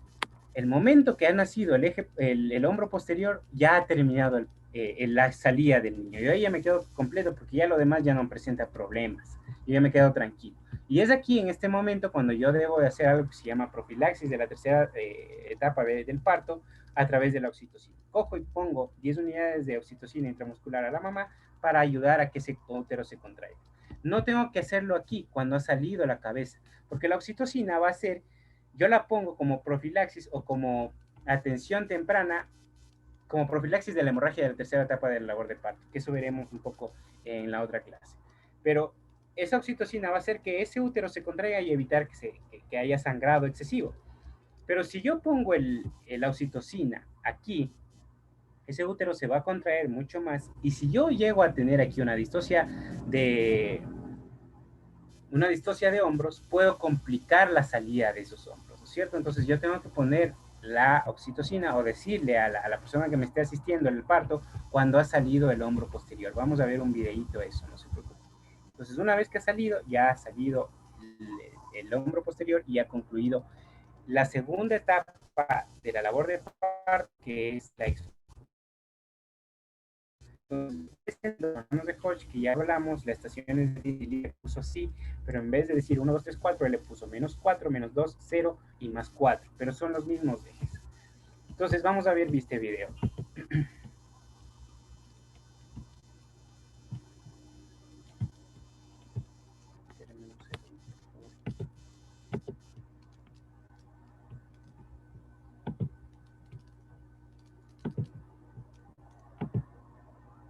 Entonces, bien, el niño viene, se empieza a encajar, ¿cierto? Su primer movimiento cardinal es encajamiento, desciende el segundo, flexiona su cabeza.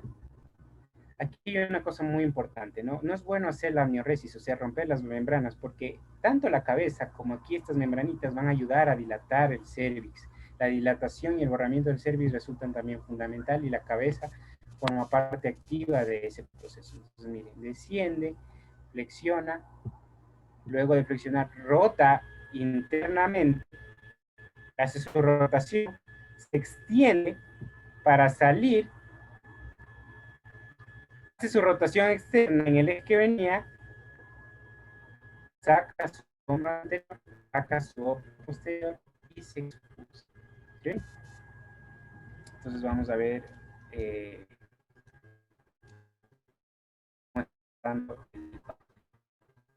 vamos a ver fases y mecánicamente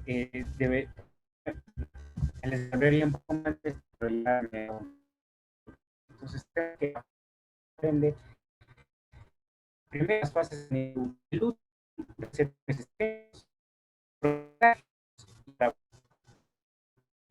una mujer no embarazada, pero está en fase de quiescencia.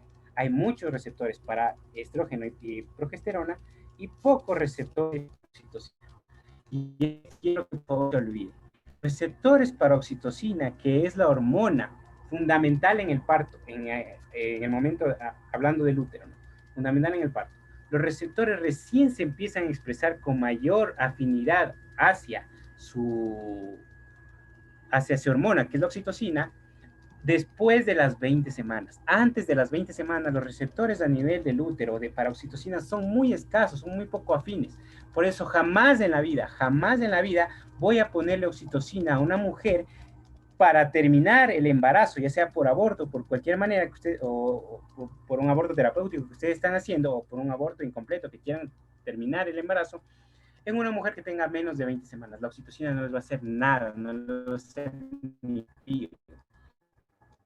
La oxitocina yo recién la estoy pensando utilizar para como manera tanto para mejorar las contracciones después de las 20 semanas o para establecer esa dureza, ¿no? Antes de las 20 semanas hay pocos receptores de estrógeno, perdón, de oxitocina y más receptores de estrógeno y progesterona. Esto me ayuda a saberlo, ¿por qué? Porque que haya receptores de estrógeno, de progesterona sobre todo, evitan que se expresen receptores de oxitocina. En las amenazas de parto pretérmino se ha estudiado el uso de progesterona como ayuda, no hay ningún beneficio. La progesterona no sirve para nada para si yo quiero dar, si yo quiero evitar las contracciones uterinas prematuras. Pero en las amenazas de aborto sí, sí ayudan porque como que se sobreexpresan un poco más los receptores de progesterona y evitan la contracción de ese útero que me puede estar provocando una amenaza de parto prematuro.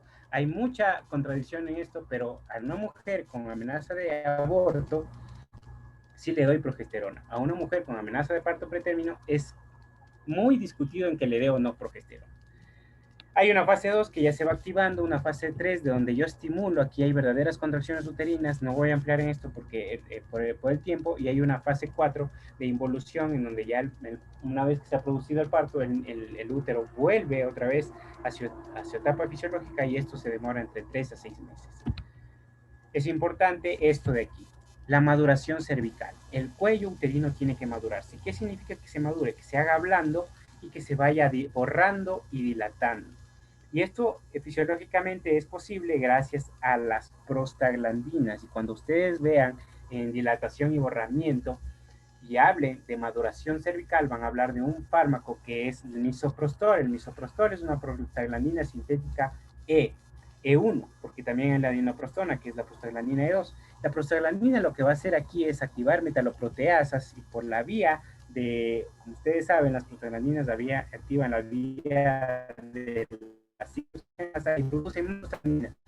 Empiezan a desordenar estas fibras que se llaman de cortina, que están en el cuello uterino, se empiezan a desordenar. Y ese desordenamiento de estas fibras hace que ese cuello se reblandezca y se dilate y se borre. Dilatación es que se abra y borramiento es que su ancho se vaya perdiendo.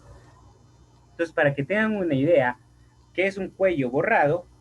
Es si yo toco esta porción de aquí que está entre mi dedo gordo y mi dedo índice, si yo toco esta parte de aquí, atrás, esta consistencia dura sería un cuello que está borrado 0%. Esta parte sería así, bien ancho.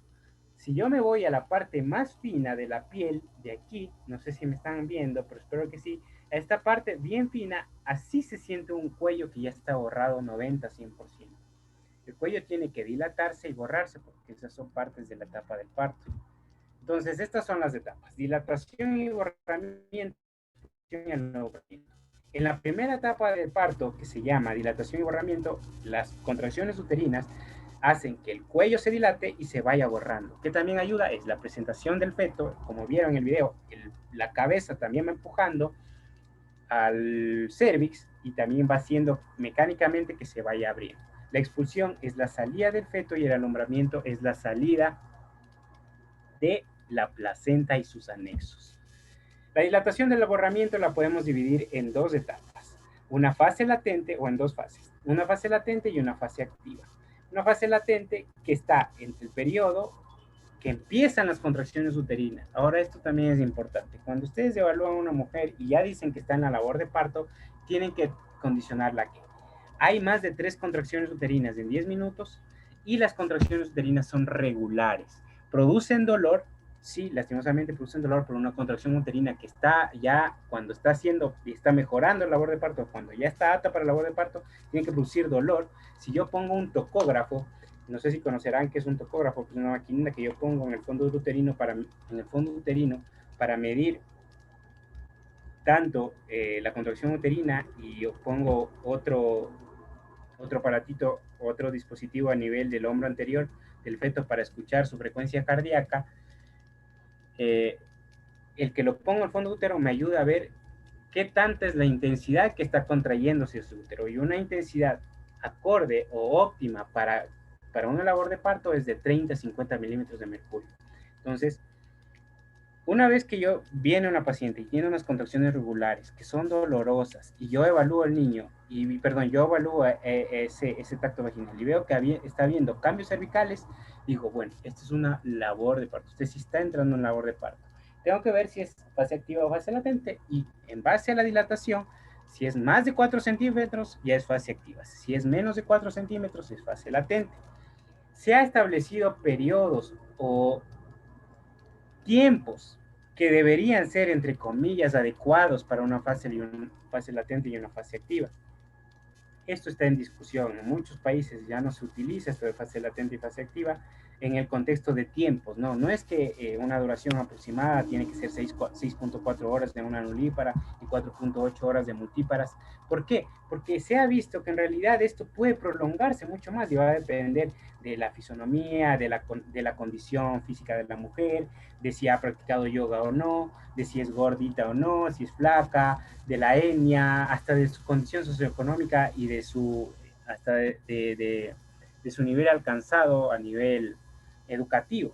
Todo eso depende. Entonces, se dejó esto de los tiempos porque a veces uno ya se empieza a desesperar, dice, bueno, ya va más de 6 horas en fase latente y pongámosle entonces diagnóstico fase latente prolongada y pongámosle misoprostol y pongámosle oxitocina y empecemos a martirizar a esa mujer y en vez de ofrecerle un beneficio terminamos pasándola a pasar mucho dolor, muchos problemas y que terminen en cesárea. Pero bueno, les dejo lo que dicen y lo que tenemos que hacer aquí en Ecuador, según las guías del 2015, que son las últimas que se establecieron, y las guías mexicanas del 2019, que son las últimas que están. Ya ni se tiene guías del 2020 para atención del parto, pero eso son una atención muy distinta en ciertas bases en cuanto a la atención del parto. No se las puse aquí porque ni se están hechas en el contexto europeo, ¿no?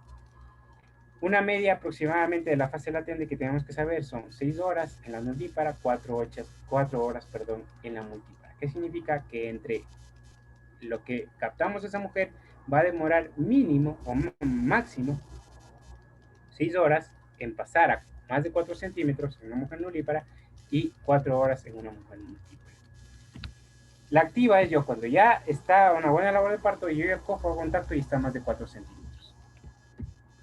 Y se establece hasta los 10 centímetros, en donde ya una vez que yo hago un tacto, está en 10 centímetros de dilatación, 100% borrado, eso ya se llama, pasa de llamarse fase activa a etapa expulsiva.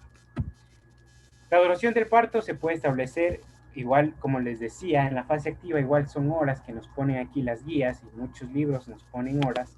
El promedio de la fase activa en la multípara es de 5 horas. En la nulípara o en la primípara, porque ya va a ser su primer parto, va a ser de 8 horas. No puede durar más de 8 horas, no puede, o bueno, se establece que no debería durar más de 12 horas. ¿Por qué? Porque esto ya le empezamos nosotros a llamar fase activa prolongada, y aquí tenemos que evaluar. Hay adinamia uterina, o sea, no está viendo una contracción adecuada, no está bajando bien ese niño tal vez se deflexionó, y esa deflexión no está haciendo que su cabeza baje y esa cabeza me ayuda a dilatar, entonces no está viendo una adecuada dilatación. Aquí tengo que valorar el uso de oxitocina, aquí tengo que evaluar como para ayudar a mejorar las contracciones uterinas. Evidentemente, basándome en una escala que se llama de Bishop, que lastimosamente no les puedo hablar por escaso tiempo, pero que debería evaluar todas estas circunstancias, ¿no? La duración de la contracción uterina, cuántas contracciones uterinas hay en 10 minutos. Una contracción uterinas de una buena labor de parto tiene que ser mínimo de 3 a 5 contracciones en 10 minutos, y que esas contracciones sean con una intensidad de 30 a 50 milímetros de mercurio, que las puede evaluar en un topógrafo. Pero si no las puede evaluar con un topógrafo, que su duración dure entre 60 a 90 segundos, máximo 2 minutos, que produzcan dolor, ¿no? Porque como la contracción está haciendo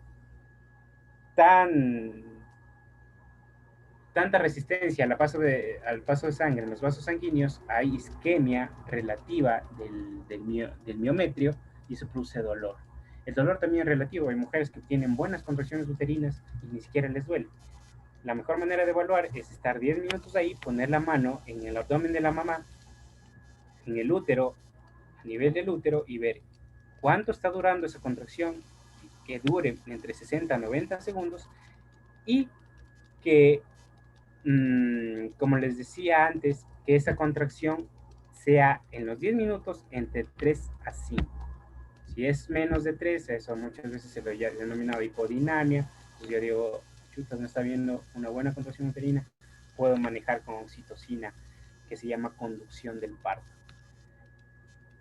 Para mejor control, recordar que está determinado en la fase activa del progreso más o menos 1.5 centímetros por hora en las nulíparas y 1.5 centímetros por hora en las multíparas. ¿Qué significa? Que yo más o menos puedo imaginarme que después de que ha entrado a la fase activa, una mujer nulípara va a dilatar 1.1 centímetros cada hora y 1.3 centímetros una mujer multípara. Complicado hacerlo, pero debemos conocerlo. Bueno, esto vamos a pasar porque me dice con respecto a la dilatación del cuello uterino que hay una fase latente en donde el cuello uterino va a tener una dilatación muy lenta, muy asociada tanto al descenso del bebé, al polo de presentación, a la capacidad de la contracción uterina que esté teniendo para que me ayude a dilatarlo, pero sí va a haber una fase muy acelerada, ¿no? Hay veces que yo tengo ya una mujer sobre todo las multíparas, yo tengo una mujer que está de 8 centímetros dilatado, le hago ahorita el tracto vaginal y está de 8 centímetros, y digo, bueno, yo sé que las multíparas tienen más o menos de promedio 1.3 centímetros por hora, yo digo, bueno, para que esté en 10, tiene que pasar mínimo 1 hora y media.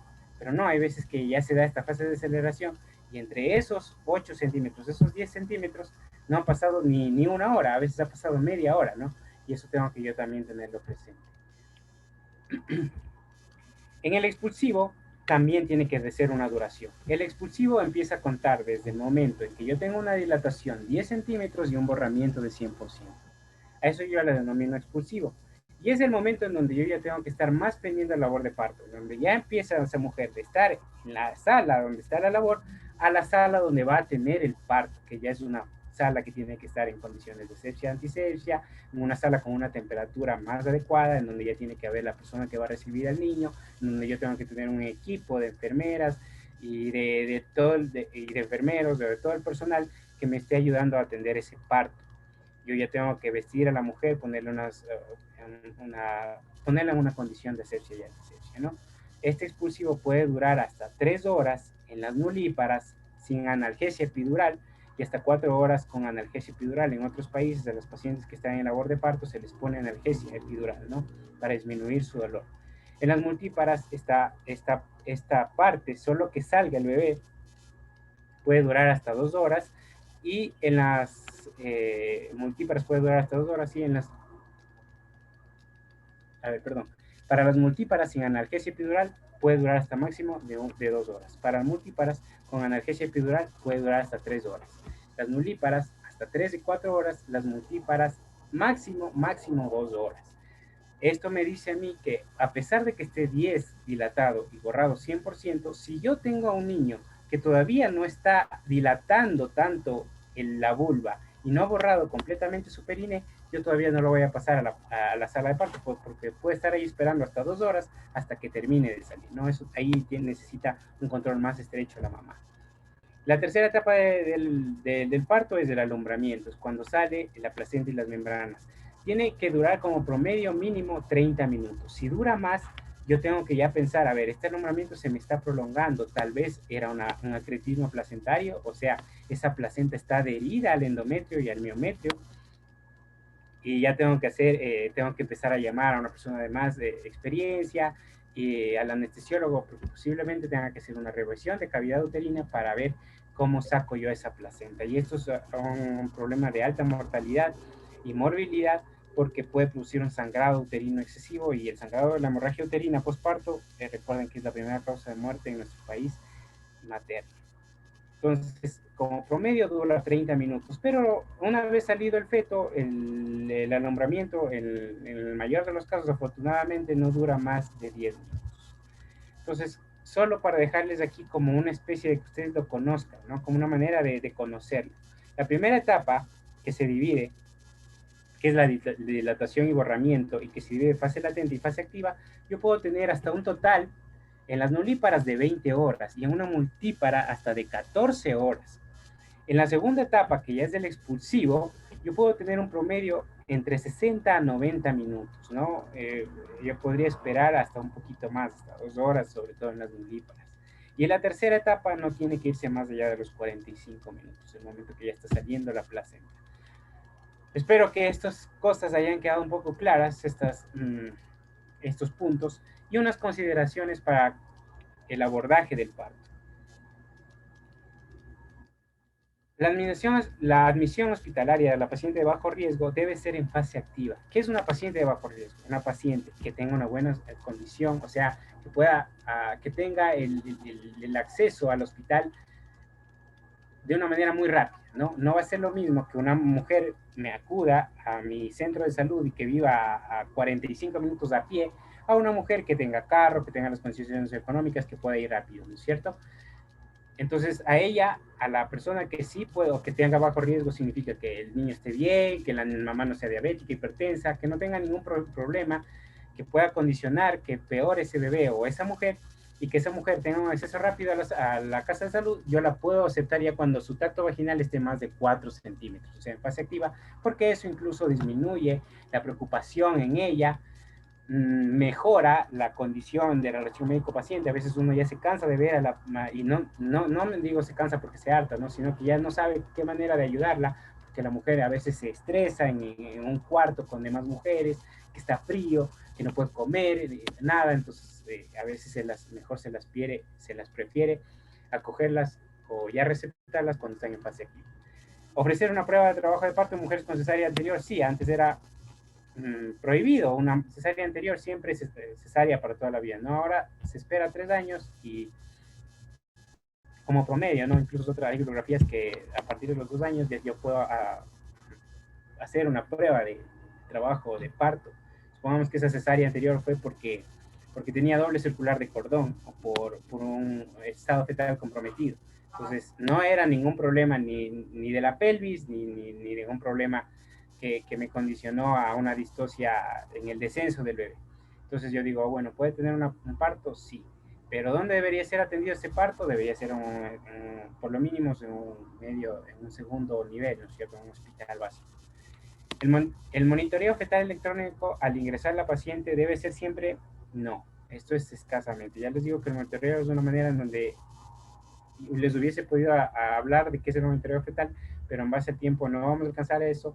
Pero un buen, una buena examen físico y el que yo pueda escuchar el corazón a través de un Doppler, que es una maquinita así, y yo solo pongo y localizo la frecuencia cardíaca, y si esa frecuencia está entre 120 y 160 y responde bien el niño, o sea, está bien esa frecuencia cardíaca, yo no necesito hacerle un monitoreo fetal electrónico al ingreso de la paciente. Pero si yo sigo vigilando a la paciente y veo que esas contracciones están siendo bien intensas, que ese niño se me está dejando de mover, ojo, una manera de diagnosticar bienestar fetal es que el niño en una hora tiene que moverse mínimo 6 veces en una hora, mínimo. Lo óptimo es que sea más de 9, pero mínimo 6 veces. Si la mamá dice, ¿sabe qué?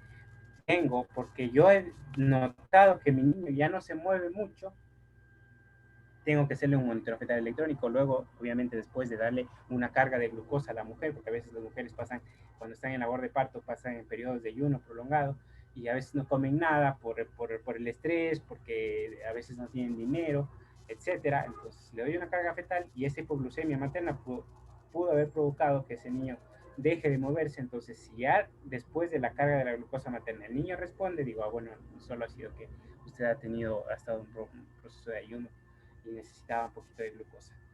Pero lo importante aquí es que el monitoreo es para el seguimiento cuando yo tengo un niño que me está presentando algún problema. No se debe mantener en NPO a la mujer. Jamás una mujer en embarazo de parto normal puede tener o debería tener administración de líquidos claros. ¿Qué es un líquido claro? Yo quisiera una agüita de canela, bueno, no de canela, una agüita de cedrón, una agüita de hierba luisa o una agüita dulce caliente que ya puede estarse hidratando, ¿no? Que es lo que se llama manejo con líquidos claros. El enema y el rasurado no es adecuado. Antes se hacía a toda mujer, se le ponía un enema porque se supone que ahí disminuía la contaminación en el niño y se le rasuraba y se vio que esto no ofrecía ningún beneficio.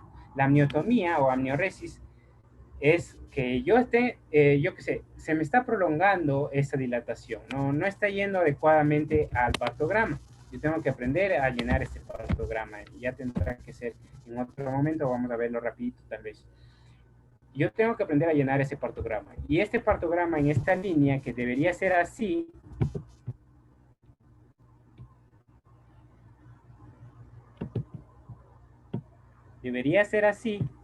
se me está quedando así, se me está aplanando. Entonces digo, ya, tal vez yo puedo ayudarlo haciendo una amnioresis. No, eso no se ha habido, porque se supone que al yo romper las membranas hay un proceso inflamatorio, y el proceso inflamatorio me ayuda a liberar más prostaglandinas, y las prostaglandinas me ayudan a mejorar la contracción uterina y a mejorar la dilatación. Pero se ha visto que no es lo óptimo. En algunos casos sí se hace, pero no es lo óptimo, porque también las membranas, junto con el líquido amniótico que se está acumulando entre la cabeza del feto y el cuello uterino, también ayudan a dilatar. ¿Hay que dar una libre posición a la paciente en el periodo expulsivo? Sí. Antes se cogía a las pacientes y se las metía en una camilla, abre las piernas y expulse. No, ahora se les deja en ciertos centros que se acomode en una silla, se acomode cogida a una soga, se arrodille y tenga su parto. Ese es el parto culturalmente adecuado. Antes nosotros también dirigíamos los pujos, decíamos, a ver, tome aire y puje, puje, puje, puje. No, ahora ya se ha visto que, basado en la evidencia, que esto no tiene ningún beneficio y se debe dejar a la mujer pujar en base a su necesidad. Cuando yo ya tengo dilatado 10, 100 y esa mujer está en periodo expulsivo y ese niño ha descendido por debajo de un cuarto plano en las estaciones de Hodge, la cabeza del niño empieza a presionar la ampolla rectal, y esa presión de la ampolla rectal le da la necesidad a ella de pujar. Ella dice, tengo ganas de ir al baño, pero es normal. Uno tiene que decirle, sí, hágase el baño aquí. Cuando estamos atendiendo el parto, sí, hágase el baño aquí. Porque puede salir materia fecal, sí, pero ese es el pujo ese es el reflejo que se está provocando por la presión que está haciendo la cabeza sobre la ampolla rectal. Entonces, debemos dejarle pujar a la mujer como ella quiera. Una cosa muy importante que espero que nunca se olviden es el pinzamiento o el clampeo oportuno del cordón. Es decir, sale el niño y yo tengo que presionar el cordón y ver que tengo que cortarlo, obviamente, porque el niño tiene que irse y la placenta se queda ahí junto con el cordón hasta que salga y se expulse. Pero tengo que cortarlo cuando ya deje de latir, o por lo menos cuando ha llegado a los 2 minutos. Puede pasar cualquiera de las dos cosas primero. Generalmente deja de latir, ¿no? Pasan 60, 90 segundos y deja de latir. Esto es importantísimo para el niño. ¿Por qué? Porque en ese periodo que está pasando entre que ha salido y está latiendo el cordón, está pasando mucha sangre materna. Y eso le ayuda a él a mantener reservas fisiológicas de hierro que le van a servir hasta los 6 meses posteriores al parto. Y recuerden, cuando ustedes vean neonatología, recuerden siempre que ahí en neonatología, después de nacer el niño, hay una anemia que también se denomina fisiológica, en donde el niño, como siempre creció en un medio hipóxico, su riñón secretaba mucha eritropoyetina, entonces había mucho estímulo para la producción de glóbulos rojos. El momento que nace, su saturación pasa de un relativo intraútero que era de 40 a una saturación de 95, entonces como que se empieza a llenar de oxígeno y el riñón empieza a disminuir la eritropoyetina, y disminuye la producción de eritrocitos a nivel de la médula ósea, y también la vida media del, del glóbulo rojo pasa, o sea, normalmente nosotros conocemos que es de 90 a 120 días. En un niño es menos de 90, entre 60 a 90 días. Entonces, esto condiciona una anemia fisiológica. Por eso, ustedes, los que tengan familiares o alguien han de haber escuchado, que a partir de los 4 a 6 meses yo ya debería dar hierro profiláctico como profilaxis de anemia en todo niño, ¿no es cierto? Entonces, este pinzamiento o este clampeo oportuno es el que me evita que se dé una anemia antes incluso de los 6 meses. Me va a ayudar en muchas maneras a evitar que se produzca una anemia. Y una anemia en un niño es un problema que si tuviéramos solo de hablar de eso, hablaríamos toda una tarde. Muy, muy fundamental, ¿no? El contacto piel a piel también debe ser. El niño nace y tiene que ir con la mamá y ponérselo en su pechito para que haya este binomio, y eso mejora incluso la producción de leche materna. Lactancia materna después de 2 horas, nada. Ahorita la lactancia materna, el niño nace y ya tiene que empezar a lactar. Cuando nosotros cogemos y recibimos al niño, tenemos que sacarlos. Y lo sacamos todo, excepto ¿qué? Excepto su manito, porque su manito va a oler a líquido amniótico. Entonces él la manito con ese olor a líquido amniótico la busca y empieza a succionar su mano, y esa succión le ayuda a que él mejore su reflejo y también empieza a succionar el pezón de la mamá. También antes se hacía mucho la aspiración sistemática boca-nariz de las secreciones del niño. Esto no hay ninguna mejora. Se debe coger, secar al niño y ponerlo donde su mamá, evidentemente evaluando todo lo que verá en algún momento que es la atención del niño y viendo que esté bien, y se lo pone al ladito de la mamita y no se le aspira nada, no se le deja, no se lo toca. Solo se le deja a la mamá y que la mamá le empiece a dar de lactar. ¿Se le toma la temperatura rectal al niño? No, en realidad antes se lo hacía para como una manera de tomar la temperatura y también de descartar atresia de ano, pero estas anomalías son muy. Ahora con la ecografía se pueden, por ejemplo, las anomalías de tipo Bacter, ¿no? Que son asociaciones polisindrómicas de donde hay anomalías cardíacas en las vértebras y hay atresias de ano. Estas anomalías son muy raras, ¿no? Y hubiesen sido descartadas en una ecografía, entonces no se debería tomar la temperatura rectal, ahora se le pone el termómetro debajito del hombro. Y lo mejor que podemos hacer en una atención del parto es el apoyo continuo. Informar a la mujer, decirle que el proceso que está pasando es algo normal, que el dolor que tiene que por eso hay algo que se llama psicoprofilaxis del parto, y es mejor que una mujer que está embarazada siga yoga o terapias de relajación, porque eso le ayuda a manejar el dolor. Entonces la mujer a veces se siente sola en un medio donde nadie la conoce, en donde la hacen desnudar, en donde le empiezan a poner vías, en donde no puede comer, en donde nadie le presta atención, entonces eso le llena de estrés y eso también nos estresa a nosotros como personal médico porque no sabemos cómo ayudarle, y el mejor apoyo es este apoyo durante el trabajo de parto, decir, a ver, todo va a estar bien, respire, si el dolor viene, no se olvide de respirar, maneje, piensen en otra cosa, caminemos por aquí, abriguemos, le demos una bata, conversemos con los familiares, brindémosles líquidos. No es que la mamá entre a la labor de parto y por eso no puede tomar nada, excepto que ya esté programada la cesárea, ahí sí, nada. Pero si está en la labor de parto, denme el líquido, obviamente va a tener sed, como todos, ¿cierto? Y va a querer ir al baño y todo. Esta es la mejor manera de mejorar este proceso que es el parto en la mujer. Esto es una hoja muy que tienen que familiarizarse mucho, que es la hoja de CLAP, que van a tenerle que llenar en cada consulta obstétrica, y que a partir de aquí,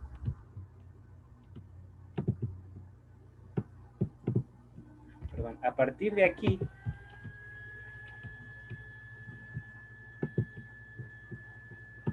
aquí, yo las lleno cuando ya viene la mujer en la labor de parto. Lleno esta parte, como ustedes pueden ver aquí, lleno todo esto, había ruptura de membranas, viene en qué posición está el parto, está con un acompañante, hay lugares donde permiten al esposo, a la suegra, a las dulas, las famosas dulas o las matronas o la persona que le está acompañando todo el parto. Hay lugares que sí, hay otros que no, se le ha hecho episiotomía o no. Y luego voy a tener, ya cuando recibo a esta paciente, llenar el partograma.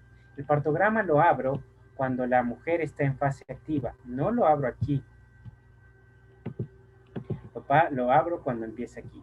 Y cuando yo abro el partograma, grafico tres cosas, o bueno, varias cosas. Y ya para terminar con esto rapidito, grafico la dilatación que está, supongamos que viene una mujer nulípara. Nulípara 6 centímetros, al tacto vaginal está en 6 centímetros. Las mujeres nulíparas generalmente dilatan y borran al mismo tiempo, o sea, dilatación 6 centímetros, y si es nulípara es muy probable que su borramiento también esté en un 60%.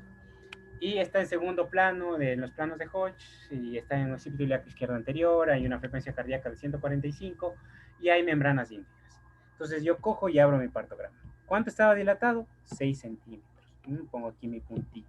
¿Y qué tengo que hacer? Tengo que hacer mi línea guía. Ah, es una mujer nulípara y está membranas íntegras, entonces cojo esta línea. Si está en posición horizontal, o sea, si la mamita no quiere caminar, cojo esta línea. Pero si ella está caminando y le digo, ¿sabe por qué no mejor camine? Porque eso le va a ayudar a dilatar, eso le va a ayudar a mejorar el dolor. Cojo y hago esta línea, y esto es para todas, ¿no? Aquí dice posición vertical, no importa la paridad, pero que esté membranas íntegras, ojo, ¿no? Entonces cojo y hago esto de aquí. ¿Qué significa que hago esta línea? Que voy a decir, ya. Si yo viene 6, de 6 centímetros para pasar a 7 va a pasar 1 hora 15 como mínimo. Entonces pongo aquí, miren, aquí hay estas líneas de aquí abajo, esto es 15, 30, 45, 60. 15, 30, 45. 1 hora 15 estaría más o menos por aquí. Entonces digo, de 6 a 7 tiene que pasar 1 hora 15. De 7 a 8 va a pasar 1 hora. Entonces va a estar exactamente aquí. Luego va a pasar de 7 a 8, de 8 a 9, perdón, 35 minutos, va a estar por aquí. Luego 25 va a estar por aquí. Y luego 15. ¿Qué significa? Hago esta curva. ¿Qué significa? Si ella ingresó a la hora que son las 7 horas 30, supongamos, tengo 1, 2, 3, 4 horas 15, más o menos 7 y 4, 11. A las 11 horas probablemente sea su parto. Probablemente sea, esta es mi línea base. Evidentemente esta línea va a ir cambiando en base a qué. A si yo rompo membranas, ahí ya cojo. Si yo rompí membranas y tenía, por ejemplo, ya estoy, la evalúo y estaba en 8 y rompí membranas, ya tengo que hacer otra lineecita. ¿Qué más puse? ¿Qué más hago? Perdón, les dije. Hago mi línea base. Vean aquí ustedes está la frecuencia cardíaca. Cuando abro el partograma, ¿no? Eso es lo que les digo, cuando abro el partograma, lo que tengo que hacer. Veo, supongamos, mi paciente estaba, su frecuencia cardíaca, el niñito estaba en 145, pongo aquí un cuadradito. ¿En base a qué pongo estas cosas? Miren, aquí hay una ecogonografía. El cuadradito significa la frecuencia cardíaca fetal. La dilatación es un punto. La ruptura espontánea, si por ejemplo aquí hay ruptura espontánea de membranas, tengo que poner REM. Si hay ruptura artificial, o sea, si yo cogí y rompí, pongo RAM. Las contracciones uterinas son un triángulo y el dolor es CCP, con eso termino ahorita. Entonces hago un triangulito en donde estaba la frecuencia, 145. Luego pongo el descenso, estaba en segundo plano de Delia, occipito ilíaco izquierda anterior. Hago una cabecita y pongo un triangulito hacia la izquierda anterior. Actividad uterina, supongamos que estaba en 3 en 10, hago aquí un triangulito. 3 en 10, ¿cierto? Y esto también lleno. Miren, pongo la posición materna, si está horizontal o vertical, o si está parada, pueden poner una P o una H si está en horizontal, o pueden incluso dibujar, a veces se las coge y se dibuja la mamita, bueno, un muñequito así, como que está acostada, o un muñequito así, como que está parada, para nosotros referirnos, darnos cuenta la tensión arterial, la tensión que encontremos, el pulso, la frecuencia cardíaca del niño, la duración de las contracciones. Entonces aquí ponemos 3 en 10, yo qué sé, 35 segundos, la frecuencia de las contracciones, 35 segundos, perdón, la frecuencia 3 en 10, la duración, yo que sé, 60, 35 segundos, el dolor, aquí si pongamos 2 cruces, vamos a valorar el dolor en cruces, ¿no? Un cruce es un dolor muy bajito, una cruz, aquí están los cruces, miren, fuerte, intensidad moderada, 2 cruces, débil, una cruz. Y pongo la localización del dolor suprapúbico. Así yo debo hacer o llenar el partograma cuando ingreso a una paciente. Espero que con eso les haya quedado un poco claro de lo que es el partograma y lo que es el parto. En realidad me hubiese gustado hablarlo de qué es el control, de qué es una variabilidad, qué es una frecuencia cardíaca, qué es una topografía categoría 1, 2, 3, pero eso ya lo recibirán en algún momento en su clase. Eso es todo por el momento y espero que hayan comprendido una parte de lo que intenté explicarles. Muchas gracias. Bueno, David, gracias. Igualmente agradecerles a todos los asistentes de la charla del día de hoy. Nuevamente decirles por su predisposición y por su tiempo. Igualmente, David, qué gusto haber trabajado con ti. Fue una charla súper actualizada, súper chévere. Aprendimos bastante. Y bueno, nada, agradecerles de todo corazón. Nada, chicos, continuamos. Recuerden todas estas semanas igualmente con las conferencias. Les mandamos un fuerte abrazo y espero que estén muy bien. Hasta luego, chicos. Gracias, David. Listo, gracias, Diana.